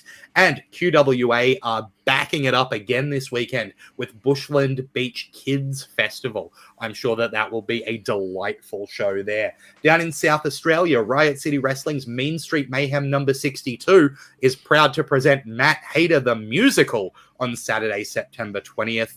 Down in Victoria, you've got PCW, Professional Championship Wrestling, with Slam featuring Evolution on Friday, September 19th. And around that, Alpha Pro Wrestling tonight has Thursday night fights as we're live. Saturday, September 20th, though. You probably missed that. You can check out Energy 19 and Inevitable. Meanwhile, over in Western Australia, EPW's School of Pro Wrestling's Road to Glory is going to be on Saturday, September 20th. We'll talk more about EPW in just a moment. Jeff, do you have something to add there? I just want to add that I cannot wait until Mean Street Mayhem 62, Matt Hayter the Musical, is available on YouTube, because I will watch the shit out of that. That's going to be a hell of a fun show. It's going to be a lot of fun. Fuck knows what to expect from that, but it's going to be great. I know they've done audition notices and all kind of things. Greenstone showing us some love in the chat. Thank you very much, Green Man. Much appreciated. Yeah, thank you to Greenstone in the chat and saying Greenstone showing. Yep, James Sugar Williams in the chat is saying Greenstone's backing it up with his first tag team match at PWP as well. Great to see from the big man. But, wrestling just doesn't stop. If you're going to be in Melbourne like I am for October 14th, MCW has Clash of the Titans at the Melbourne Pavilion. So far announced for that show.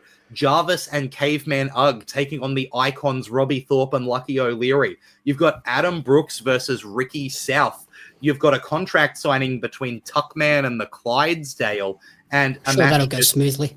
That'll be fine, right? There's never been a problematic contract that's signing. Right. No, they always go smoothly. The contracts are long and detailed. The signatures have to go on every page. It's a boring affair. I expect the contracts are on to be in one piece at the end of the night. Sturdy, of course, sturdy table. I am the table. And added to that show, a number one contender tag team champion, number one contendership.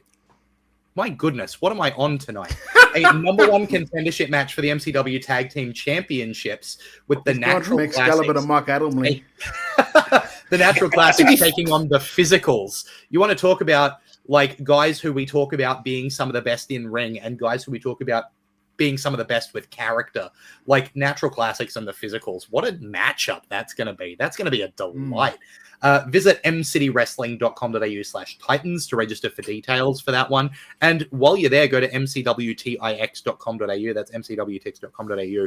So you can grab your tickets for Fight to Survive, which I believe are already flying off the shelves. And also, before we get into the next bit, I'm just going to say, Todd, you didn't make it easy for Lachlan to get that right with the way you wrote that number one contendership thing in the document. MCW number one tag team contendership. How hard is that to say? It's nothing is what it is. It's all jumbled up and dyslexic. Jeff, what were you going to mention there, mate? Is it a font thing? I was going to say, I think tickets to Endgame are also on sale now, so you can grab them from mcwtix.com.au. Hey, how about we give away a double pass to the Clash of the Titans show, because MCW have kindly given us a couple of tickets to give away. There you go. MCW in the house providing a double pass to MCW Clash of the Titans. Todd, how can Wrestle Radio Australia listeners manage to win a free double pass to MCW Clash of the Titans? I knew you were going to handball this to me, you motherfucker. Yep. What did we agree on? We agreed on So what we want you to do, like, subscribe, and please comment. Head on over to the Wrestle Radio Australia YouTube channel. That's the easiest place to track. Give this video a like, give us a subscribe, and then comment a wrestler who you love from MCW at the moment. We want to hear someone in MCW who is really filling your cup in terms of pro wrestling right now. And if you do those three things, like, subscribe, comment with a wrestler that you're loving, we've got a double pass to Clash of the Titans to give away. Yeah. That's so exciting. You'll have this week or next week to do it, and we'll announce it on October the 9th.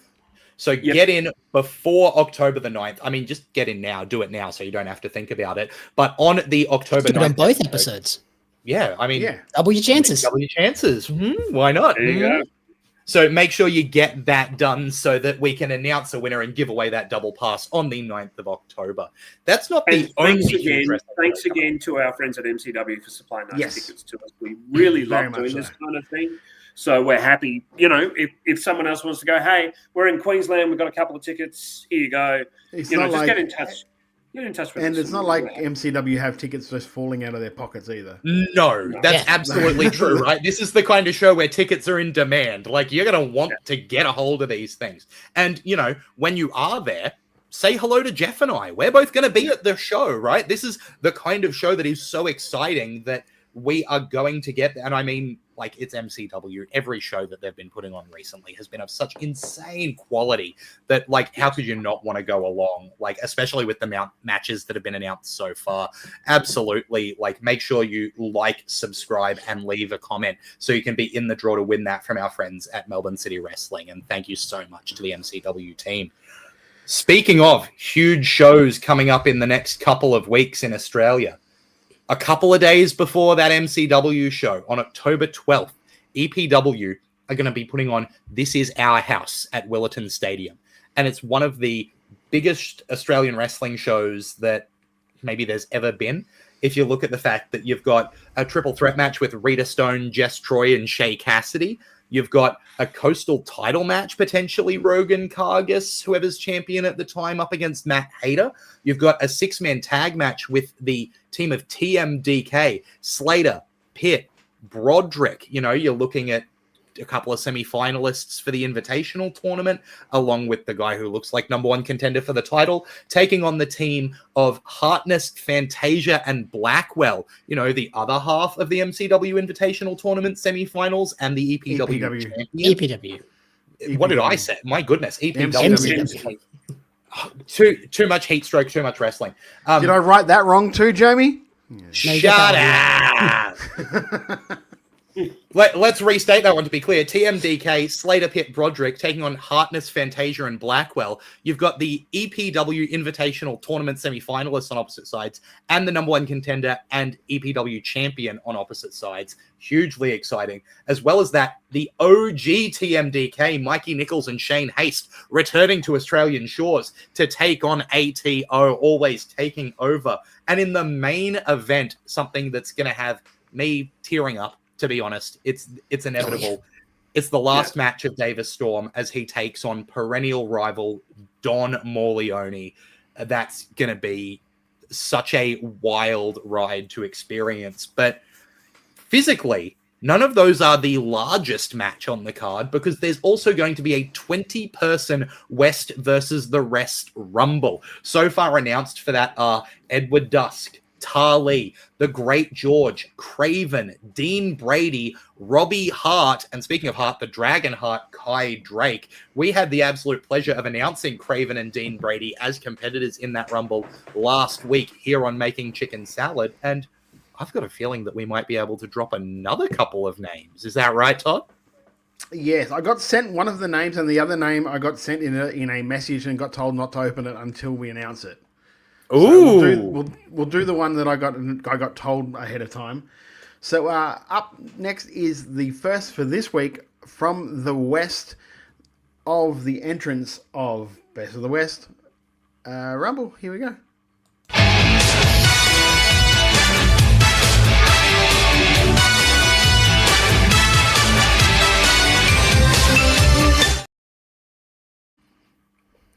There we have it. DNT's Stella Nix representing the West in the West versus the Rest 20-person Rumble at EPW's This Is Our House at Willerton Stadium on Sunday, October 12th. That is a great entrant to have in there. Every time another... It was recently Stella's birthday, so happy birthday, Stella. 21st. Happy birthday, Stella. A big one, mate. She's only 21 and she's that good. That's ridiculous. And every time another name gets announced for this, it's someone who like adds to the number of like exciting matchups. Like, what does Stella Nix and Great George going one-on-one look like in that? You know, and that's just the people that are already in EPW. Add in Edward Dusk or Dean Brady. Like, that's wild. Trent O'Day will just says her distant cousin Freak will be very proud. Freak Nix watching from a distance. Very good, Trent. Thank you. We can tell you're a podcaster, mate. All right. All right, here we go. That's not the only entrant we have to announce, though. Todd. And the second entrant for the Rumble for this week for us is... Oh, for fuck's sake.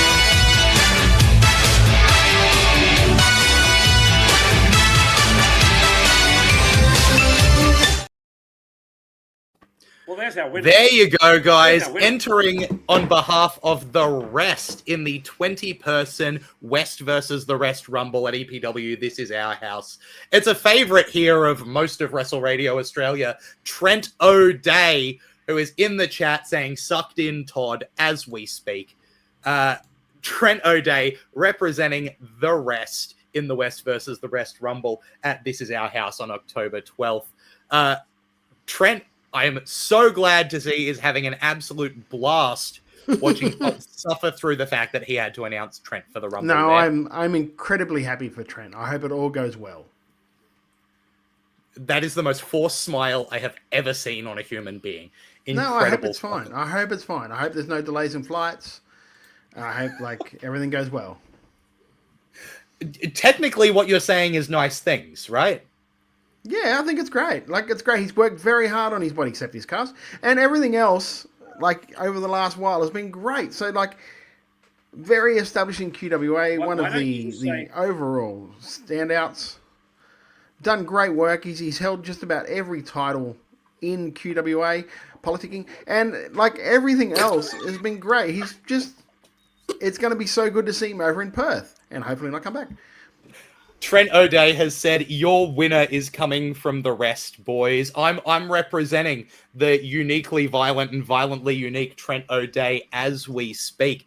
And look, if you're wanting to represent him, you can head on over to Kickout merch, go to kickout.com.au, grab merch of your favorite wrestlers from around Australia, because it's available there. Once again. But we're so excited. Massive thank you to EPW for letting this announcement. I think we're doing another couple last week, and that'll be the last couple we're doing. So tune in again next week for the last 2 entrants from us, at least, for the Rumble. And what a stacked lineup so far. Oh my goodness. Yeah, that show is nuts. And if you're going to be there, go to the merch desk, hit up Shane Haste. He might have something cool. Ooh, that's very neat. I think you had to say that you were at the merch desk. And I was like, wow, he's announcing his own entrance. Oh, no. I do want to mention that it shows the esteem in which our show is given to be able to announce entrants and give away tickets and things like that. It just thrills me, and I know it thrills the other boys, and it just shows how well thought of and how high in esteem these silly idiots talking for a couple of hours about wrestling, something we love so much, is held, and it's because of the passion that we all have. And I think that it's a credit to all of us, but it's one. Honestly, it's something that we have worked years to be able to do. All we've ever really want to do is try and promote Australian wrestling as much as possible. And it's great that in the last 12 to 24 months, promotions are really starting to embrace that and wanting us to help, asking us to help and stuff like that, which I cannot thank EPW enough. I cannot thank MCW enough for giving us the tickets for Clash of the Titans. Just when it comes to it's literally a dream come true for what we set out to do as a podcast. Oh, absolutely. And just quickly, if you're in Sydney, my good mates at Backstage Segment have their next show on November 13. Tickets are on sale now. The guests are Robbie Eagles, Lachlan's dad, Will Keaters, Big Fudge. It's hosted by Dave Woodhead and Andrew Hastings, 2 really funny guys. So, it's going to be a great one. It's going to be a really good show. Get your tickets. They're available now. Sorry, I did promise Andy I'd do that for him. My dad's really excited to be there. That's great. Now that I've just seen the updated kind of roster for the West versus the Rest Rumble, I think it's going to be very interesting in there to see the matchup of Edward Dusk, notable Lachlan violence initiator, and Trent O'Day, notable Todd Eastman conflict receiver. There we go. I think we've got some opposing forces there in the Rumble for Wrestle Radio Australia. I don't want to tell Dusk anything, but I know for a fact that Trent really does like Lachlan. I mean, hey, Trent did he said it on commentary. He said the words, "I really like Lachlan Albert" at Wrestle Radio Australia. Those words take came with out that of his what you mouth. will, Dusky. Hey, Ultra Love said it too. They both said it. It's the nicest. You're a bad man, Todd. This is the nicest. Posted Trent O'Day saying, "I will die for Lachlan. Bring it on, Dusk." Do you promise? Dusk will take that literally, so just be careful. As you can tell, I apologize. That was too far. There is so much. There is so much going on in Australian Careful, wrestling. people have been cancelled on TV for less. I know. Sorry, my partner just messaged me to let me know that Trent and Ultra Love saying that they like Lachlan Albert must have been deep fakes. So thanks for that. That's really good to know. Look, there's so much going on, and we haven't even touched what's going on in WWE and AAA, what's coming up with AEW All Out, what's coming up with WrestlePalooza, the news about Australian wrestlers from over in the UK. There is so much to cover. So we are going to talk about everything going on around the world of wrestling right after this. Attention, trading card collectors! Are you ready to take your collection to the next level? Dive into the action with the limited edition Australian Wrestling Card, showcasing the most electrifying talents Australia has to offer. Imagine owning cards featuring legends such as Robbie Eagles, Shazza McKenzie, Shane Haste, Madison Eagles, and many, many more. But that's not all. You'll also snag cards of the iconic referees, commentators, and announcers. just like me, Lord Andy Coyne, to truly capture the spirit of Australian independent wrestling. And as our homegrown talent continues to dominate the world stage, OzRest cards are destined to become hot commodities. Not only will you be owning a valuable piece of wrestling history, but you'll also be supporting the amazing wrestlers and talented photographers behind the magic. So don't wait. Grab your Australian wrestling cards now at pariomagazine.com.au/OzRes cards. Order today and kickstart your collection with a bang. Because I know you're a wrestling nerd. You just like watching. Have you watched any of the Australian wrestling shows? No, so I haven't. I mean, to be honest, there's an overwhelming amount of wrestling to watch. And so it's like, okay, if you hear about somebody being good, do you instantly watch their match? Well, you can't, because you hear about so many different people being good. And so that's one of the hard things for me as somebody who desires, like, I have a addictive personality, to say the least, you know, when it comes to like wrestling. I mean, you might be able to see it in the way that I wrestle. And so it's like, but my personality is such that if I hear about somebody being good, I instantly want to see, okay, are they actually good? Are they this, whatever? With young talent, I think it's really hard to be good in every way that you need to be good, right? Yeah. And so, but is there a spark there, right? Is there, when you see a young talent, is there a spark there where it's like, okay, we can take this person, and if we give them a little bit of guidance here, they can be whatever. Anyways, if I did that with every person who I heard was good, I would never have time in the day, right? And so it's like, yeah, so it saddens me to say, because there's so much footage now, which is a great thing. It's a great access is a great thing, but it makes it hard if you want to try to follow like everything, you know. We were talking about it last week, where when this show sort of started, all we could really talk about was like WCW, NWA, TWT, because that's all you get to see. Yeah. But now that most companies, especially in Australia, they stream their shows. There was at one point when, how about we just we put TNA and AEW and all that to the second half of the show. In the first half of the show, we just review an Australian match, an Australian show. Yeah. Because then people are listening, go, okay, I want to go and check that show out. Yes, yeah. It's good. It's good for the locals. Exactly. Yeah. And even then, to keep up, sometimes we're watching 2 shows a week. Yeah. The last couple of weeks. Wow. It's been like, MCW have a show on, but so does like Pro Wrestling League. We don't want to skip one show. Right. So let's just review both of them. Yeah. That's great. That's awesome.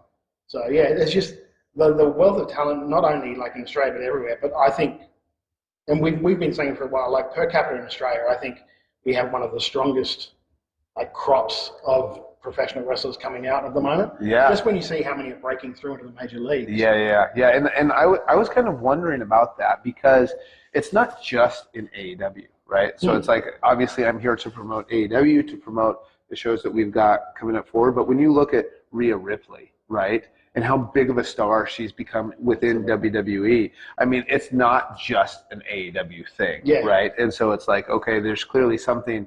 There's something here. Something in the water. Yeah, there's something, and it's like, it takes time for a system like that to develop, where you realize all of a sudden, okay, there's something going on there, and now we're starting to see the fruits of that, right? And so then what will that look like in 5 to 10 years, which I think is fascinating. There were like 2 guys, especially, and I say this because of the circumstance they were put in, is it's like Slex and Adam Brooks, and both of those guys got signed to Ring of Honor.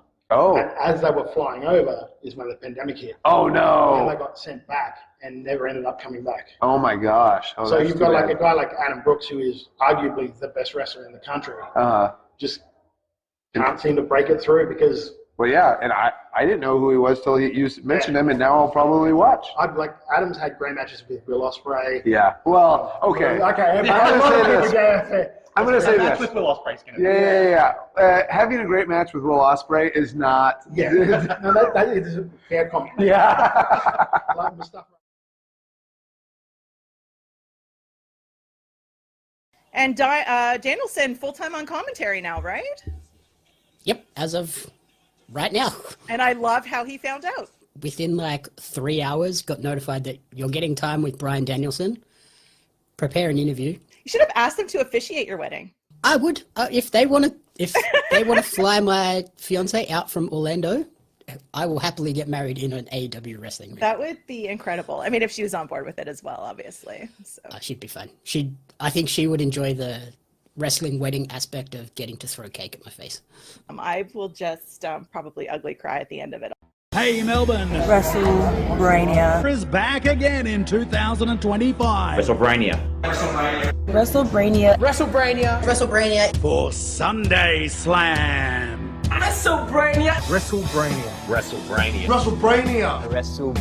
At the Bergie Band Room, 4 epic Sundays over 4 months. WrestleBrania.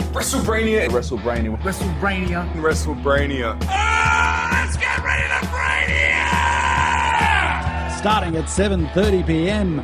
August 31st, September 28th, October 26th, November 23rd.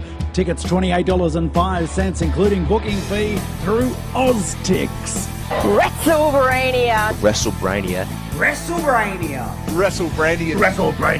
The home of Sports entertainment. entertainment. Every show will be different with new games, new guests, and maybe even a new host. Nothing is sacred, no one is safe, but it will be a fun and entertaining show. Or will it? Yes, it will. WrestleBrania Sunday Slam. Hey everybody, it's Radar Superstar Adam Copeland. I got a bunch of handles. Anyway, call me what you want, but you are listening to WRA, Wrestle Radio Australia. Welcome back to Making Chicken Salad, where it has been a big news weekend coming out of WWE as well, with news breaking that Andrade has been released from WWE, ending his second run with the company after he returned less than 2 years ago. Dave Meltzer reported that the release was a, quote, disciplinary thing that had led to Andrade being sent home a few weeks ago. The takedown on SI added that Andrade had had at least one wellness policy violation during his most recent WWE stint, though it's not clear if that was the direct reason for his departure. It also seems to have put the brakes on a tag team with Rey Fenix. Jamie, what do we think the long-term effects are, if any, on WWE losing Andrade? For WWE, probably not much. For Andrade, probably a lot, because it's going to be hard to sort of get any company to justify bringing him in, because he seems to just, I've had enough of this, and jump. Yeah, this is, the third time that he has left one of the two major US companies since 2019-ish, when he left WWE the first time. So not a long time to have had 2 stints in WWE and 1 in AEW. Jeff, do you think we will see Andrade somewhere in the near future? I want to say I think this is a bit of a shame, just from the perspective that Andrade is a good worker. Like, in whatever role you put him in, he adapts to it and is actually quite good. He was great as a face and really strong as a heel. I think ultimately he'll wind up in a Mexican wrestling company now. I don't think he'll be back at AEW or WWE in a hurry. But saying that, this could be Charlotte adjacent as well. Like, we just don't know. So if I was him, I would just go back to CMLL, be a major star there, and then you can have your AEW crossover stuff now. Yeah, absolutely. Todd, are you foreseeing the return of La Sombra at all? I'm actually more concerned that, like, if it's a wellness policy thing and then a disciplinary thing, that he's actually okay, aside from everything else. Good point. I did read that the wellness policy thing could also just be a not providing a sample. So maybe it was just sprung on him and he couldn't provide the sample at the time. And that counts as a violation. Oh, shit. There's question marks about what a wellness policy violation constitutes these days. Like, it's, definitely interesting. Nick Galea saying that Andrade could serve a very good purpose in New Japan. New Japan needs a headliner, and Andrade could use the stability. I do think that a lot of the question marks that we have right now are there because of having really no knowledge at all about what this disciplinary thing is, right? Like the fact that we've heard disciplinary and that's it, really, is really strange. Like, we know that there was something with the wellness policy, and now disciplinary, he's gone. So, really, who knows? The hope is that he is personally okay. I know that he's, posted a little thank you image on his Instagram, so he's engaging with fans at least in some way, which is a good sign.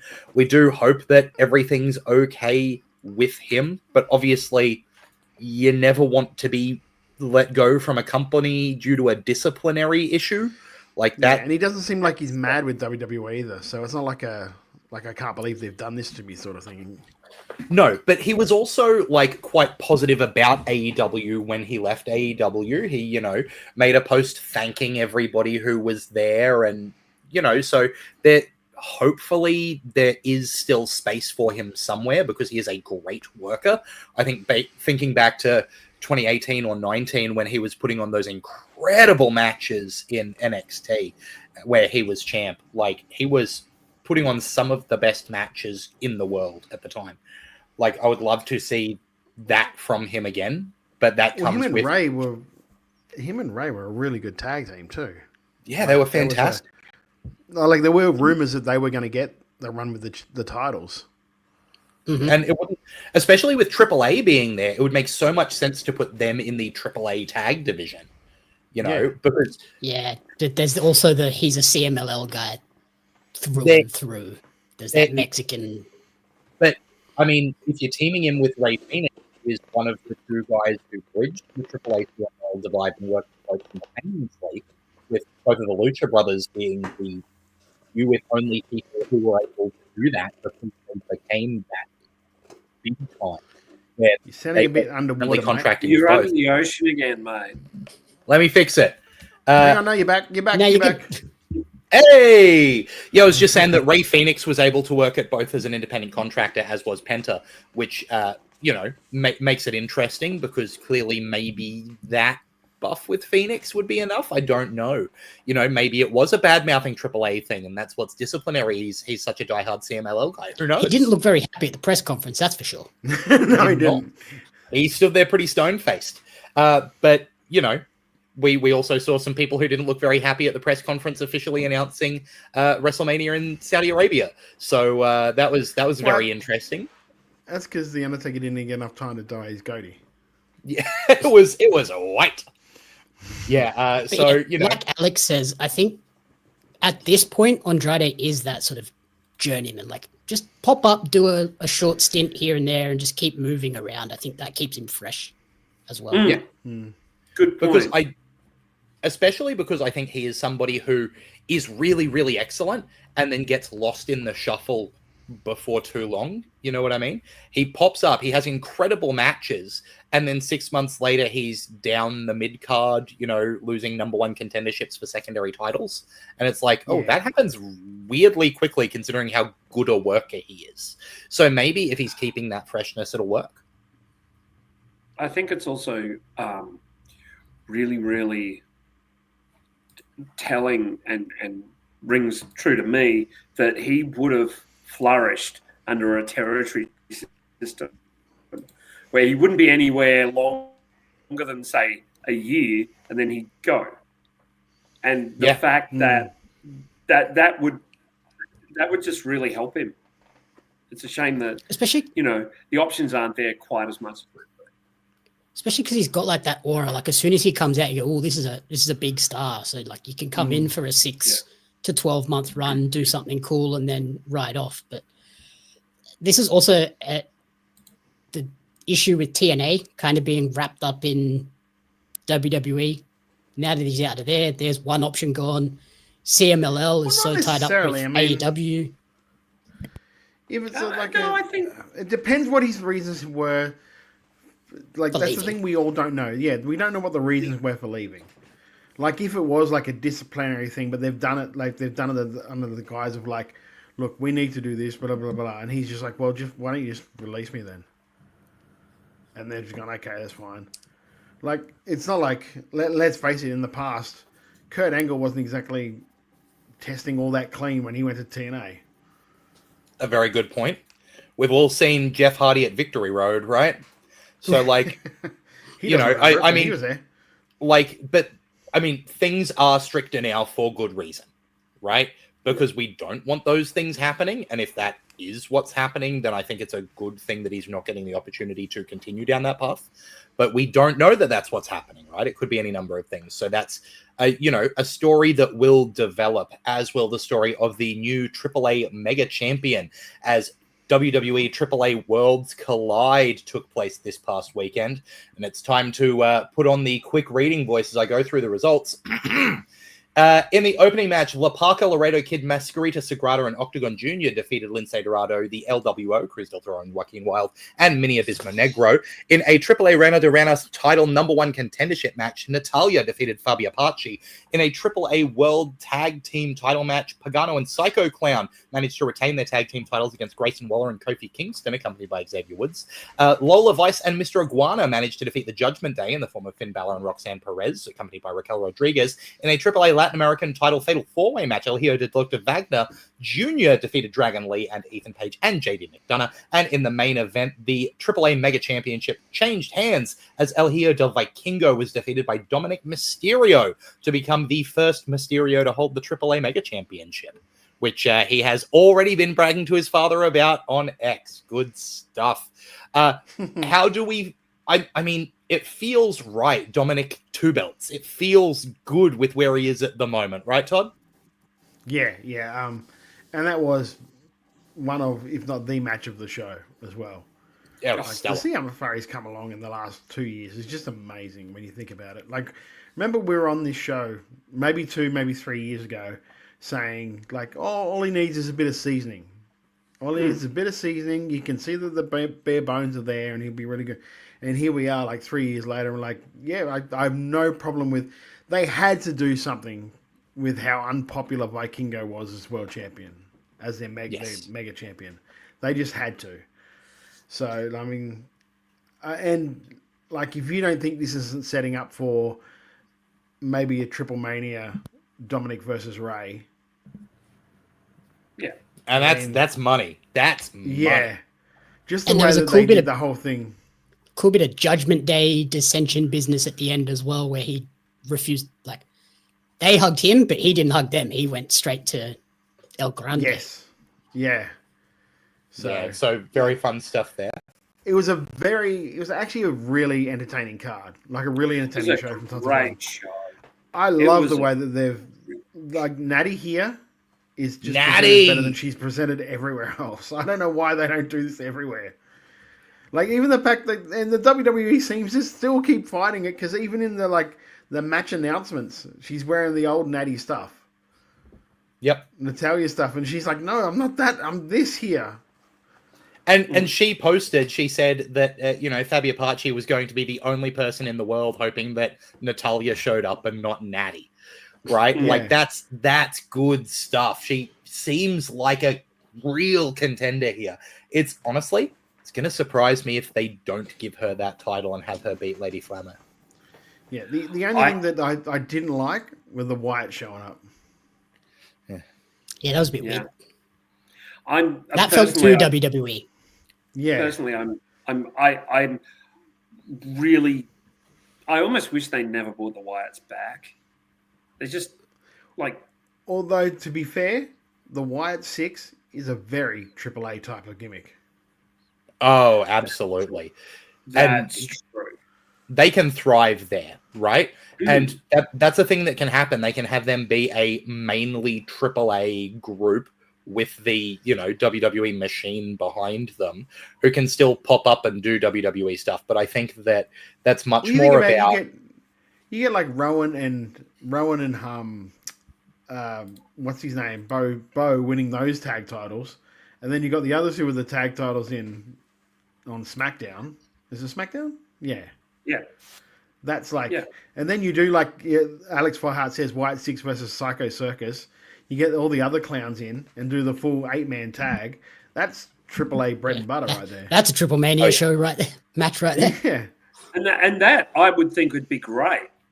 Like, I'm not having a shot at them or their wrestling, but it just.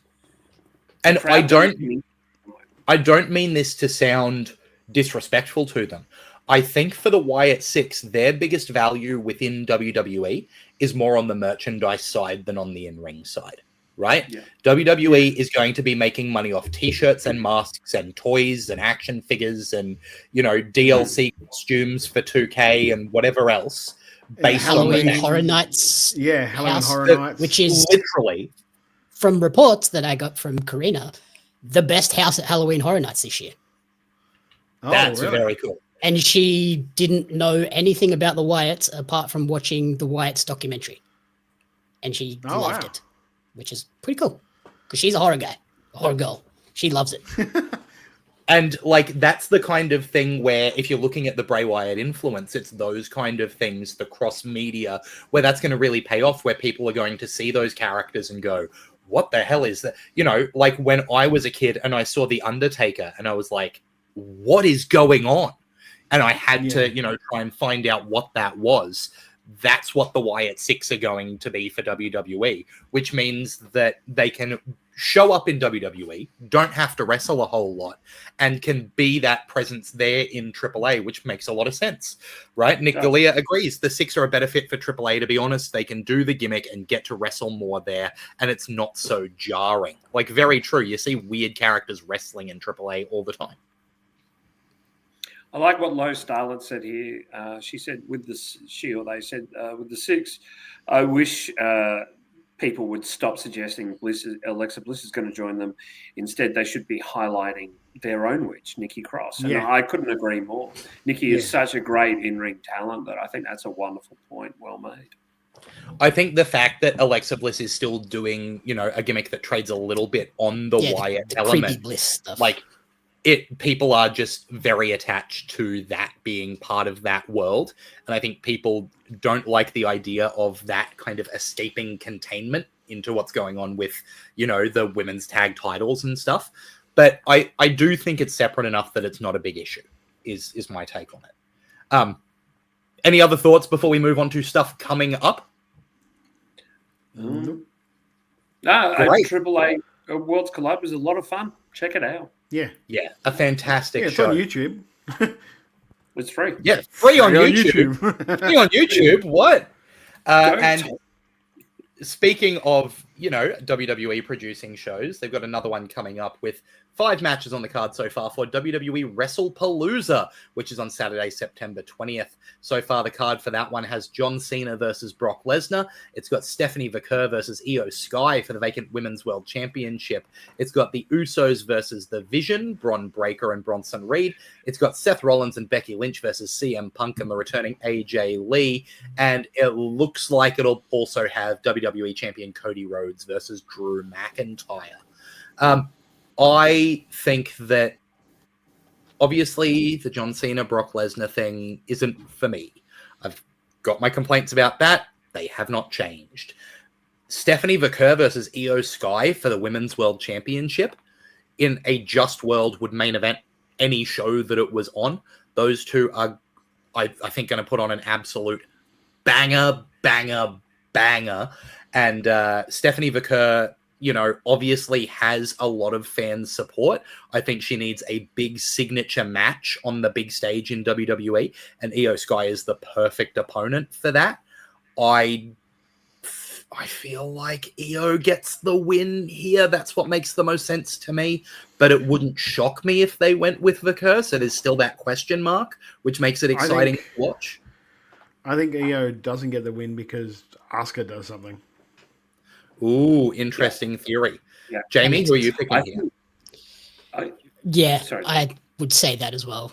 I didn't think of that because I haven't watched it, but that makes sense. I think it's Vaquer because they really want to go to town with her. She's getting huge reactions.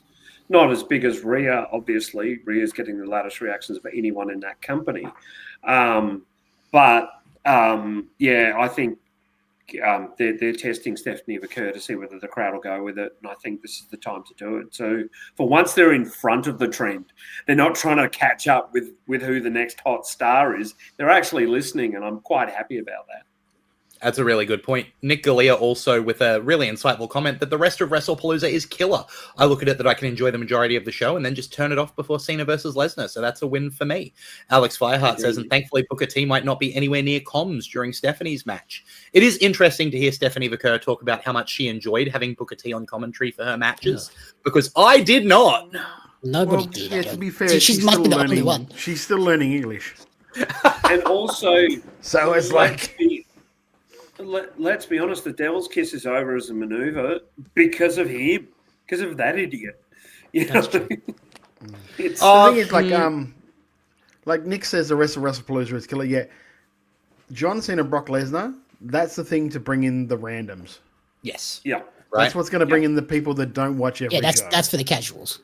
Yeah, that's what they've done it for, 100%. And that's where I'm finding it difficult to. Where do you put these matches on the card? Because I would think Seth, Becky, Punk, and AJ is your main, but I could also see them putting that at the start to try and get people to switch over from AEW. I feel like that's likely. I think you open with the mixed tag. I think then you probably... But then if that Cody Drew match is going to be for the WWE Championship, do you then go, if it's not the main, then it should be first? Like, because that's also a possibility. Yeah. And I don't even know if it's for the title. I just know that they're going to have a match. Yeah, I'm not 100% sure either. Nick Galea is exactly right. 100% get that it's the draw. It's just not for me. That's, I think, true for all of us. We recognize that is going to be bringing people in who don't watch wrestling every week, but they will tune in to see John Cena versus Brock Lesnar. Watching Red Zone this week, they were pumping up that Brock Lesnar is going to be on WrestlePalooza because it's an ESPN thing. Yeah, So- exactly. Yeah. So, and Wild Angel is right, feeling like Cody and Drew needs a bit more of a build, but it's going to be a great match nonetheless. I don't think this is the last match in the program by far. Like, Drew is too good of an opponent for the champ. I think that we will definitely see more of it. And Nick Galea also says Cena versus Lesnar, the first time Brock came back, was a perfect match. It's just not that 13 years on. Yeah, fully agree. But look, if you don't want to watch WrestlePalooza, you've got options, because that same day, we've got AEW All Out, which currently has 9 matches on the main card and 3 on the Tailgate Brawl pre-show, which if it manages to keep to that 12 matches, that's a good svelte AEW card. But Jamie, correct me if I'm wrong, we can't see the pre-show this time, correct? We can. We worked this out on the stream today. All right. So the 0 hour and the what's it called? The Tailgate Brawl. Tailgate Brawl are simultaneous. They're on at the exact same time, which is weird. But the Tailgate Brawl is on in Australia. It's going to be on Disney Plus, and I believe it will be also on Triller. 0 hour is YouTube. 0 hour won't have any matches. It'll just be panel talk show promo stuff. Yeah. Tailgate Brawl will have all the matches. Tailgate Brawl is for the sickos, is what I'm hearing. Correct. Tailgate Brawl is where I'll be. So Tailgate Brawl currently has booked 3 matches. First off, you've got Willow Nightingale, Mina Shirakawa, Harley Cameron, and Queen Aminata versus Julia Hart, Sky Blue, Megan Bain, and Penelope Ford in a tornado tag match, because that didn't sound chaotic enough. Let's just have no tags necessary. You've also got one-on-one, the 3rd match, I believe, in the series of Daniel Garcia versus Katsuyori Shibata, as well as the team of Samoa Joe and Powerhouse Hobbs versus the Workhorsemen, JD Drake and Anthony Henry.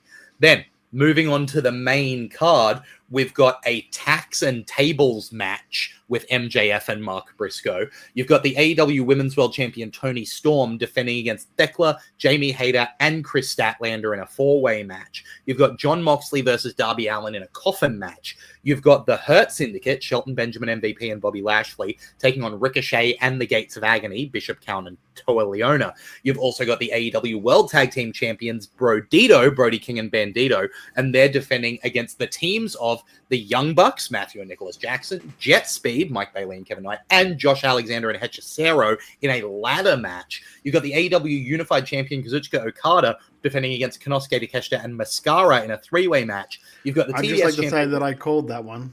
You did call that one. Credit to Todd. Todd Stradamus strikes again. TBS champion Mercedes Moné will be defending against Riho. You've got Adam Copeland and Christian Cage teaming up to take on FTR, Dax Harwood and Cash Wheeler. And then the AEW World Championship will be on the line as Hangman Adam Page defends against Kyle Fletcher, with the stipulation that if Don Callis' family interferes, the match will end in a DQ and Fletcher will lose his TNT title. Nick Galea in the chat saying, I'm an AEW skeptic, but All Out looks like a wonderful fever dream of chaotic variety. Alex Fireheart says, kind of wish that women's tag was on the main show, but I do kind of get why it's not.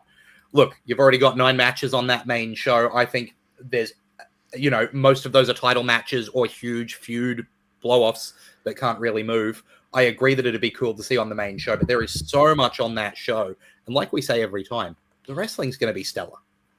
That tailgate brawl is also on TNT, so they do have to put some stuff on there that makes it a viable program to promote. I don't know why you call it a tag match when it's just all in, really. Yeah, there's no tags. It's just call it an 8-person fucking clusterfuck. Yeah. I guess because they're trying to say, look, there are teams in this. It's not just everyone for themselves. Is that is Kingston Big Bill actually on the card? Not as far No away. official match. No, I was going to say, haven't seen. No. Eddie did say he was going to be there to answer the challenge, but there's no official match announced. Right. But knowing the way AEW cards go, and Bryan Danielson spoke to us last week and said that he believes Tony Khan likes to give fans more than they expect. I do remember Bryan Danielson saying that to us directly. So, up for you. Thanks, Jeff. Thanks.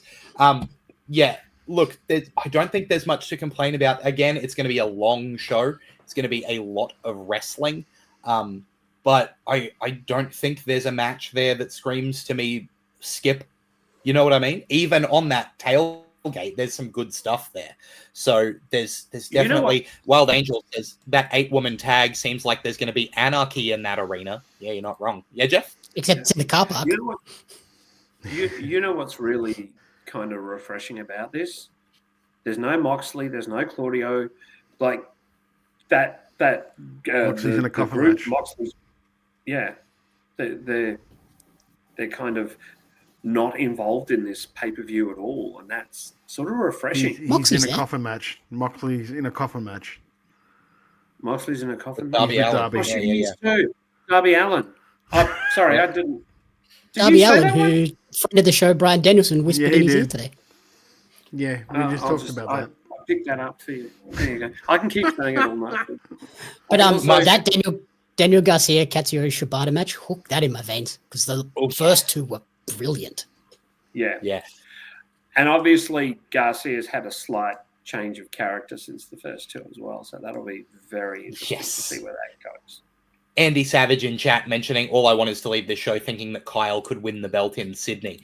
That's, something that they'll want to, have fans on the hook for with that coming up. But do we want to still a little while away. So, do we want to blow the roof off Kudos Bank?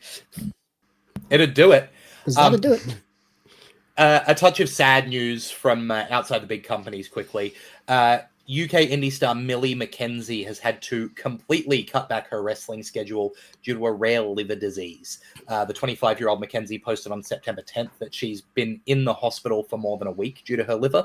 She shared a new update today informing fans that she's now out of the hospital, but her disease has progressed, quote, much faster than expected, which means that she'll need to take a step back from wrestling until her liver hopefully stabilizes. McKenzie also said that with her disease, she will need a liver transplant at some point. Millie McKenzie is, for again, someone so young, she's a really incredible talent, and this is really rough to hear.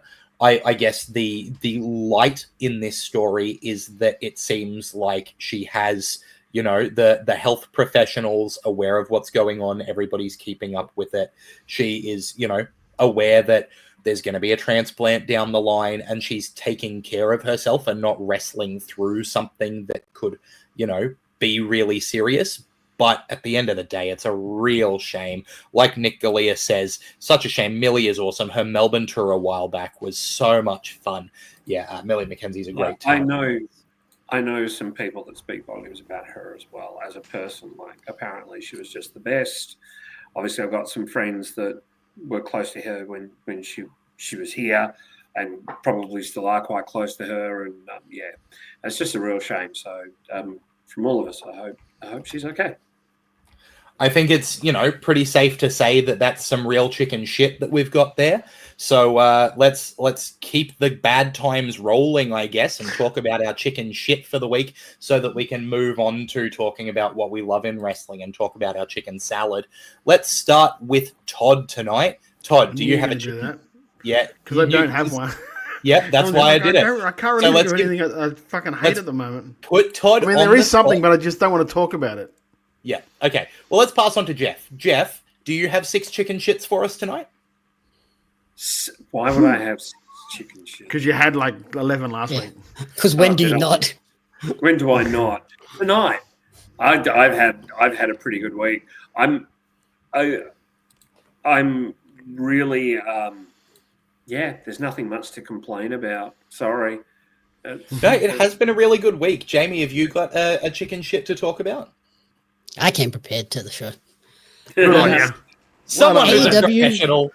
Phew. All right, I'm going to get angry for Jamie. All right, let's go. Let's do it. AEW and Triller. They finally put up a 2-pack for All Out and Wrestle Dream. It's locked behind AEW Plus. Now that they're on Disney, if you're in Australia, you don't need AEW Plus.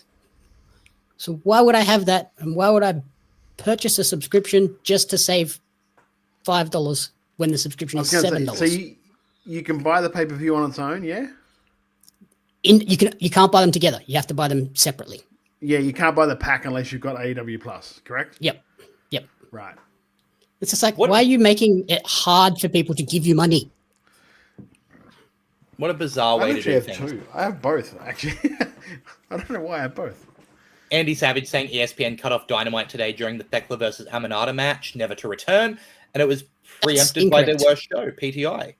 That is incorrect. If you're on, maybe on ESPN, if you're on Disney Plus, you had to get out of the Dynamite stream that was on there and go to Collision at 12. Oh, because it was a 3-hour block. Yeah, so it was a 2-hour Dynamite, and then there was an hour of Collision, and then on the weekend for that tailgate so one brawl, might say it's Collision got for an hour. blocked. Woof. Okay, I've got a couple of quick ones to mention, and they're both about WWE being money grubbing. The first one is we got the official announcement of WrestleMania 43 in Saudi Arabia, which mostly featured a lot of people standing behind Triple H making the announcement, looking bummed, not looking like they wanted to be there. On top of that, sometimes I just can't get over how bad WWE merchandise is. Have you guys seen the WrestlePalooza Championship? You can buy a title belt, and it is, you know, that WWE charge $600 for these plus shipping, and it is quickly typing. Yep, one of the ugliest goddamn things I've ever seen in my life. It is. Yeah, right. God.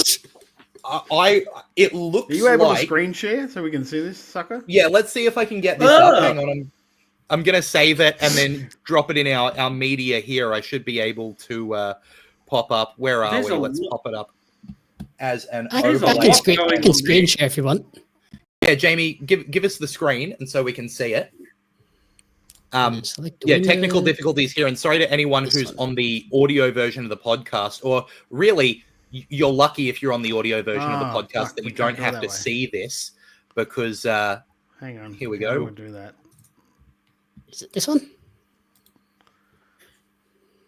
You're doing it right, but I've just got to work out what screen I can use to do it.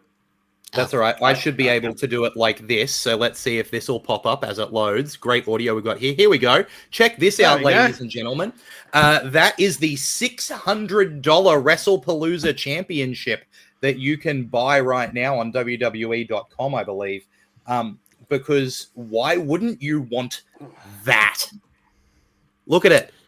There's a lot going on.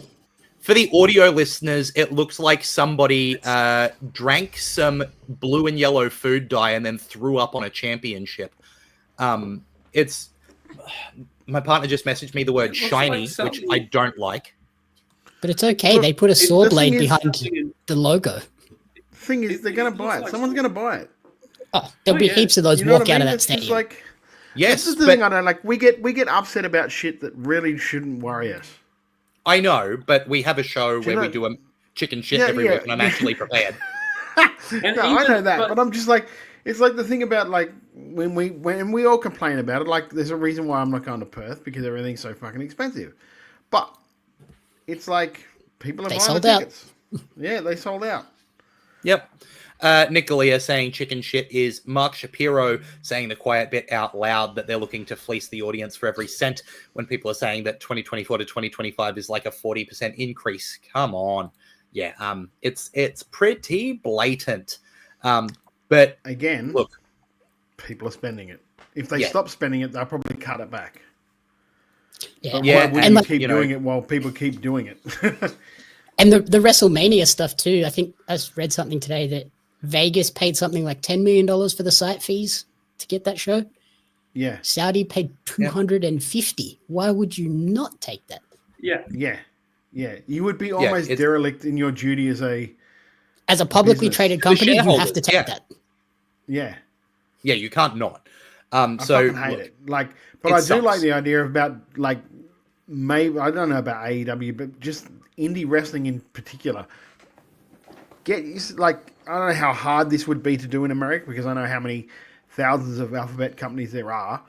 But if you could all organize to just meet in a town, hey, we're going to take over fucking Atlantic City this weekend.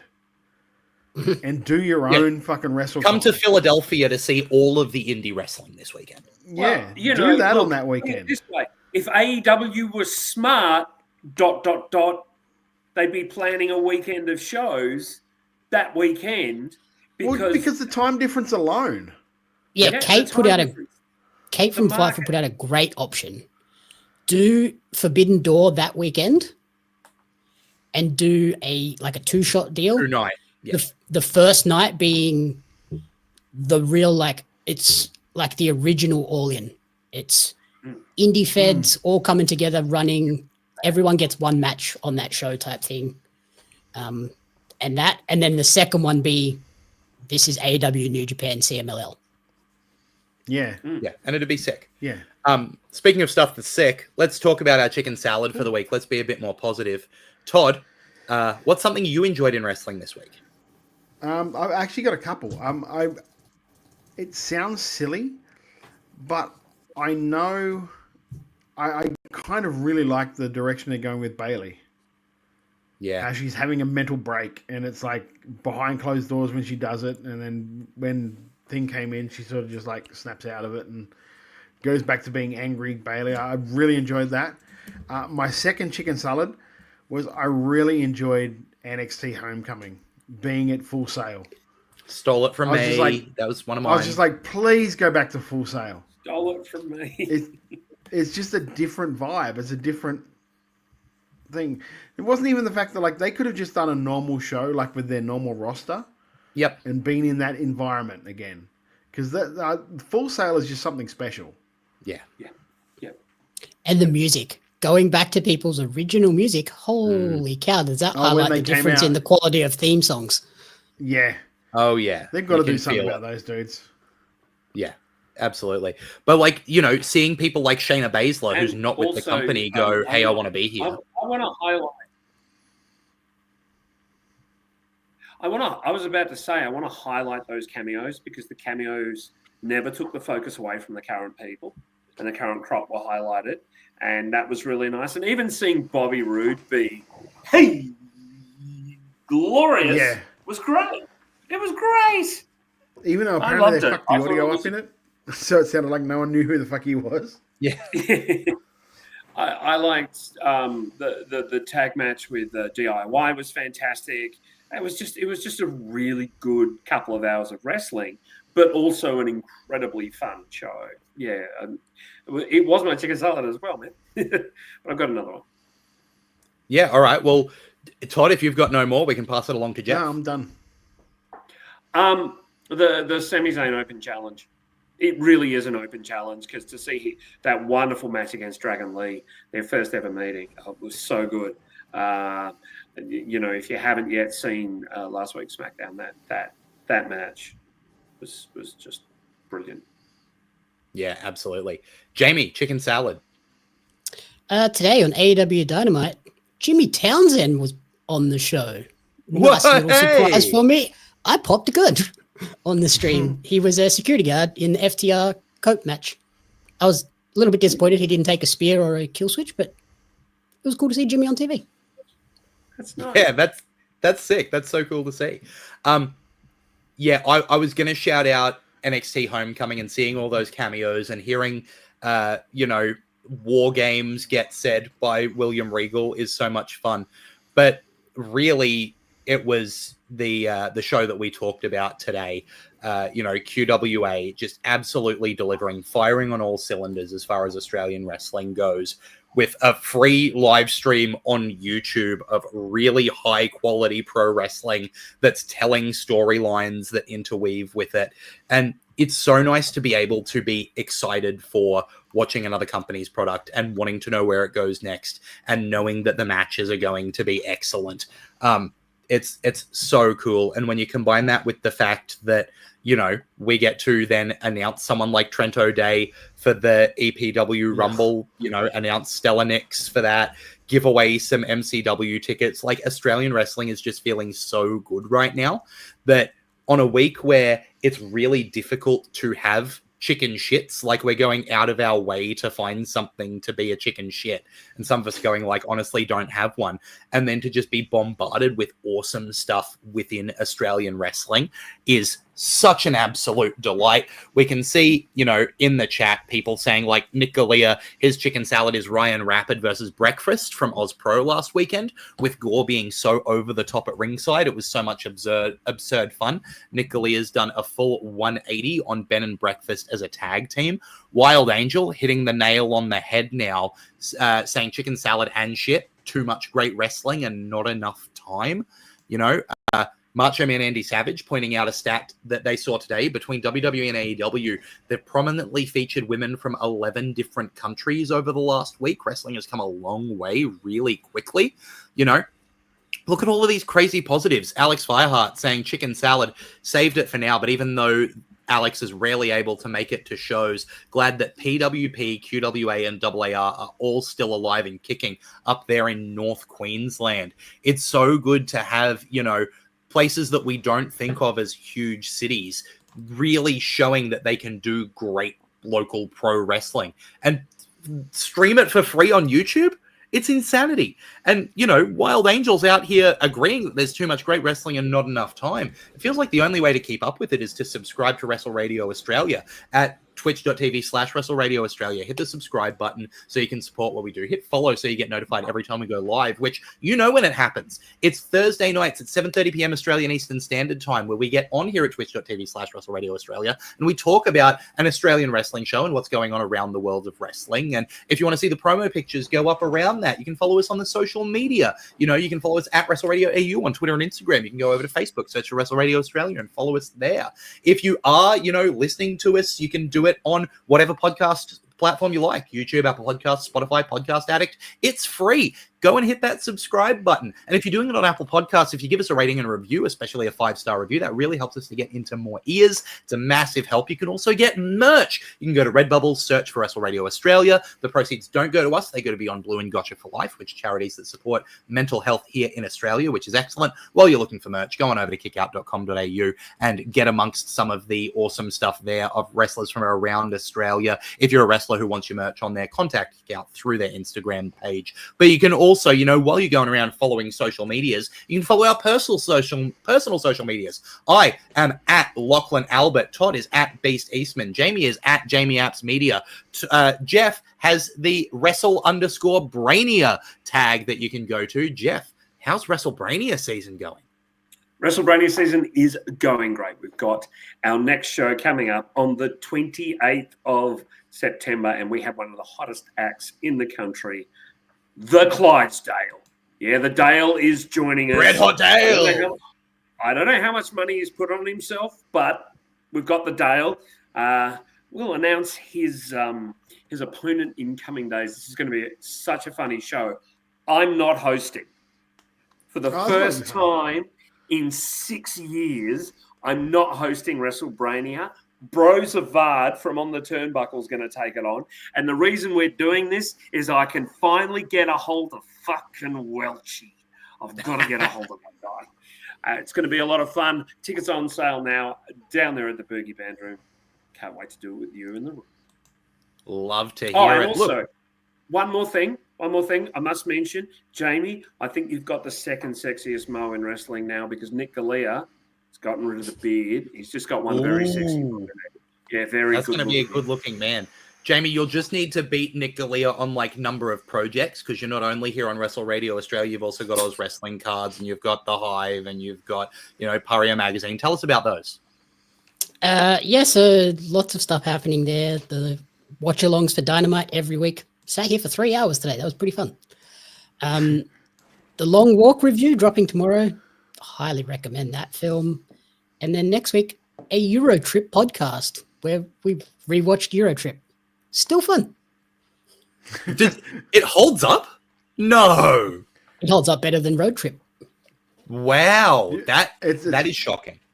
We've got a young guy at work, and me and another one of my mates have been just giving him DVDs of movies that he haven't. I gave him. I don't know if you guys have ever seen it, The Ladies' Man.